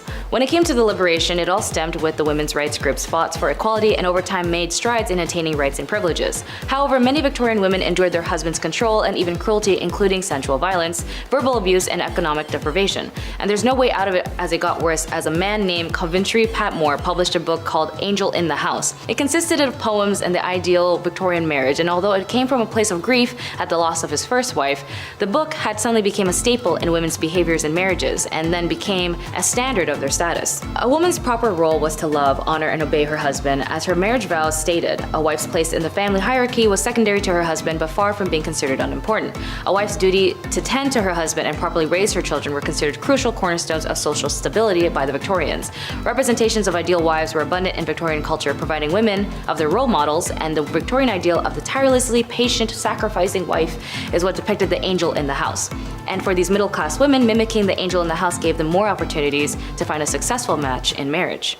Number 2, the House General. The House General, and a term coined in 1861 by Isabella Beeton in her influential manual, Mrs. Beeton's Book of Household Management. Because for women, they needed a manual on how to be a good wife, a good woman, and a good so on and so forth. Here she explained that the mistress of the house is comparable to the commander of an army or the leader of an enterprise. To run a respectful household and secure the happiness and comfort and well-being of her family, she must perform her duties intellectually and thoroughly. For example, she had to organize, delegate, and instruct her servants, which was not an easy task as many of them were not reliable. Isabella Beeton's upper-class readers may also have a large complement of domestics, a staff requiring supervisions by mistress of the house. Beeton's advised her readers to maintain a housekeeping account book to track spending. She recommends entries and checking the balance monthly, but also keep in mind this is the same lady who told people to put borax in bread to save money. This may not seem like a big punishment for some viewers, but if you were told that you needed a manual to how to live your life so you wouldn't be kicked out of society, that's not something that's a preference today, is it? And number 1, asylum. Now, if you're a woman who was out of the realms and just didn't want to be part of society like everyone else, maybe just suffered a series of mental health issues or even just looked ugly, you might find yourself in an asylum. They had such ridiculous reasons to lock up a woman, as I mentioned in the prison section on this list. From being a vagrant, disorderly, or whatever the case was, you'd go to prison, or even more so, to the asylum. For some families, if they just didn't know what to do with you, they just toss you into the asylum for not being complicit. In an investigation by a very passionate and an amazing writer named Nellie Bly, she had experienced firsthand on the field of the mistreatments, the devastating conditions, and harm patients had to endure. In her report published in 1887 and later published in the book 10 Days in the Madhouse, it caused such a sensation it prompted the asylum to implement reforms and shed the light on the significant impact on American culture. Anyways, being a woman was tough as hell in the Victorian era, but with their determination for the right to vote, the women's suffrage movement that enforced lawmakers to ensure them to obtain sustainability today is the reason why there are so many genuinely incredible women who are able to become who they want to be. And it is important to note those who do not know how to look back at where they came from will never get to their destination. So be sure to read up and learn a lot. After all, the answer in our future is laid dormant in our past. Number 10, drowning. Drowning as a form of punishment was not a common practice in ancient Egypt, at least as far as historical records and archaeological evidence indicate. The ancient Egyptians had a legal system with various forms of punishment, but the various methods were typically less severe than drowning. But in records of the Code of Hammurabi, which was one of the oldest and known legal codes in human history, it provided a comprehensive set of laws covering a wide range of aspects of daily life, including civil, criminal, and commercial matters. One of the most famous aspects of the code is the principle of an eye for an eye, a tooth for a tooth, which laid out specific punishments for various offenses. offenses. Mentioning drowning if there was adultery with a neighbor's wife, or if you had intimate relations with your daughter-in-law, more or less these punishments would go both ways, but interestingly enough, the laws depended on the person. Number 9. Disinheritance. In ancient Egypt, inheritance and property rights were complex and evolved over time, with some variations depending on the specific period and social status of individuals. Generally, women did have rights to inherit property, but there was significant differences between men and women in terms of inheritance. During the early dynastic periods, women had relatively more rights, and they could inherit and own property. However, as the society became more stratified and centralized with the rise of the pharaonic state, inheritance laws became in favor more for males. By the time of the Middle Kingdom, women's rights to property and inheritance were gradually eroded. Property, especially land, was usually passed from father to son. Women could gain property through marriage contracts, dowries, or gifts, which they could then pass on to their children. But if they lose their inheritance, so do their children. Thankfully, there was legitimate ways of structuring a will, making unequal distributions of disinheriting a person so to minimize challenges which do not involve corporal punishment. These include a gift conditional upon the recipient not challenging the will, a no contest clause diverting assets outside the will by writing a life insurance policy into trust, or passing assets through the will to a secret trust. Number 8. Banishment. In ancient Egypt, as in many ancient societies, the legal system was complex and the punishment for various offenses could vary depending on factors such as the severity of the crime, the societal status of an individual involved, and the time period in question. Banishment was one possible punishment, but it was not the common form of punishment. Banishment in ancient Egypt was being expelled from a community or city was generally used for serious offenses or crimes. It was a severe punishment because it meant the individual was cut off from their community and likely left to fend for themselves in the harsh environment outside settled areas. And for women, it was typically a rare occurrence as the legal system in ancient Egypt was based on the code of law that changed over time, and evidence suggests that women could be subjected to various forms of punishments for their crimes, including banishment. Number 7. Punishment. More commonly, punishments for women in ancient Egypt might have included fines, corporal punishments, or forced labor. For serious crimes, especially those that threatened the social order or involved treason, more severe punishments like execution might be applied, but in some cases for less serious offenses, women might be required to pay fines. These fines could be in the form of money, goods, or livestock. Women, particularly those of lower social status, could be sentenced to perform labor as a form of punishment. This might involve agriculture work, construction, or other forms of manual labor. Depending on the nature of the offense, a woman's property or belongings could be confiscated as a form of punishment. As mentioned earlier, banishment was a possible punishment for serious offenses. Number 6. Beatings. In ancient Egypt, like in many ancient societies, corporal punishment, including beatings, could be a form of punishment for women, particularly for offenses that were considered serious or morally reprehensible according to the prevailing nature and culture and legal norms. It's important to note that the application of punishment varied depending on factors such as societal status and specific time period and the region within ancient Egypt. Corporal punishments such as whipping, beating, or other forms of physical punishment could be administered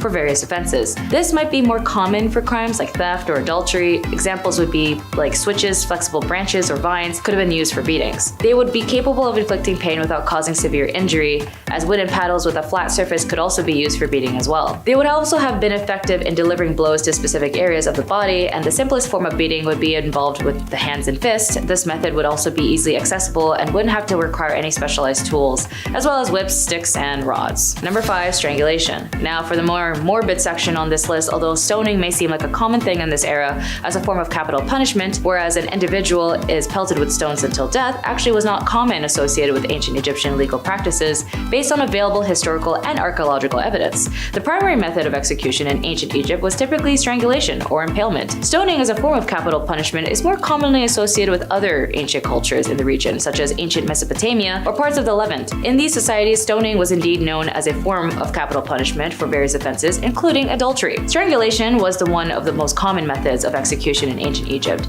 It was typically used for serious offenses and could be applied for both men and women. In cases where capital punishment was deemed necessary, strangulation was a method employed to carry out the sentence. Number 4. Lacerations. When it comes to corporal punishments, as I mentioned above, those who do commit adultery might deal with the consistency of beatings or lacerations. Texts speak of thrashing with a wooden stick, give 10 to 20 to 50 to 100 or even 200 times. They also mention branding and mutilation of the nose and ears. Tomb reliefs often show beatings of people, but in most cases these are private coercions of subordinates, not an official penalty. Sometimes the culprits are bound to a pillory. These punishments were all carried out in public public, and therefore also meant a loss of honor and degradation of the culprits. The results of these measures can be seen on many skeletons, as they are also including cutting off limbs, noses, and other parts of the body as a form of punishment, specifically connected to adultery or if you were married, specifically a married woman. It is a crime deserving of death, as it is easier to commit any other sin after that. The husband had a legal right to punish or forgive his wife or leave the court if the husband accuses the wife with no proof. The punishment of a man was much lighter, and the woman of the crime of adultery, as the Egyptians believed,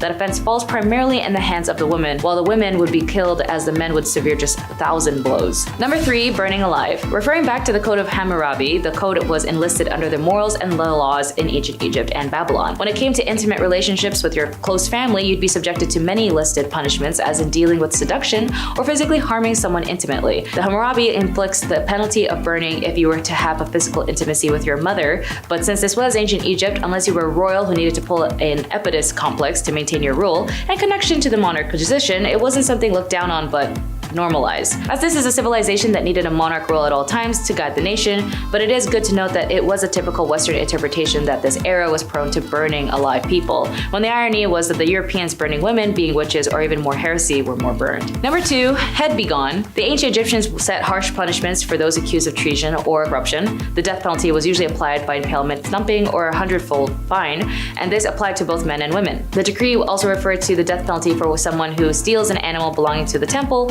and transfers it to another party, while confiscating the property of the thief in favor of the stolen temple. The ancient Egyptians distinguished between the stolen goods and bear the attribute of holiness and considered it a religious crime that requires execution, and those stolen goods that do not affect the sanctities, settling for the penalties of beating and the fine for the theft 100 times of the value of the stolen items. Number 1, buried alive. Of course, all of these leads to death eventually, as the punishments were drastic, dangerous, violent, and vile. I mean, if you somehow survived the beheading, then what a miracle that would be. But death was only reserved for the extreme measures of punishment for women of these times. As I mentioned, there was very minimal, if not just the common punishment of corporal punishment. The scariest, in my opinion, would be buried alive. In some cases, individuals might be sentenced to be buried alive, although this was likely a very rare extreme form of punishment, most likely only reserved for the ones with extreme cases of crime. It's important to keep in mind that our knowledge of specific cases and punishment in ancient Egypt is limited, as much of what we know is derived from inscriptions, legal texts, and other historical records. Additionally, practices may have varied over time and in different regions of ancient Egypt. The legal systems and punishments evolved over the millennia, so there could be variations in practices depending on the specific period within ancient Egypt history. Violence against women is a human rights violation, potentially touching on the rights to life, to equality, to liberty, and security of persons, to equal protection under the law, to be free from all forms of discrimination and violence, to the highest standard attainable of physical and mental health, to just the favorable conditions to work, as well as the rights to not subjected to and cruel, inhumane, degrading treatment. And although the cruelty and damages to women was abhorrent and tragic, it still lingers in our day, as now 60% of women still don't report crimes due to fear of shame and stigma. But we still need to be safe spaces to those who need reassurance so that they can speak up. We still got a lot of work to do, you know?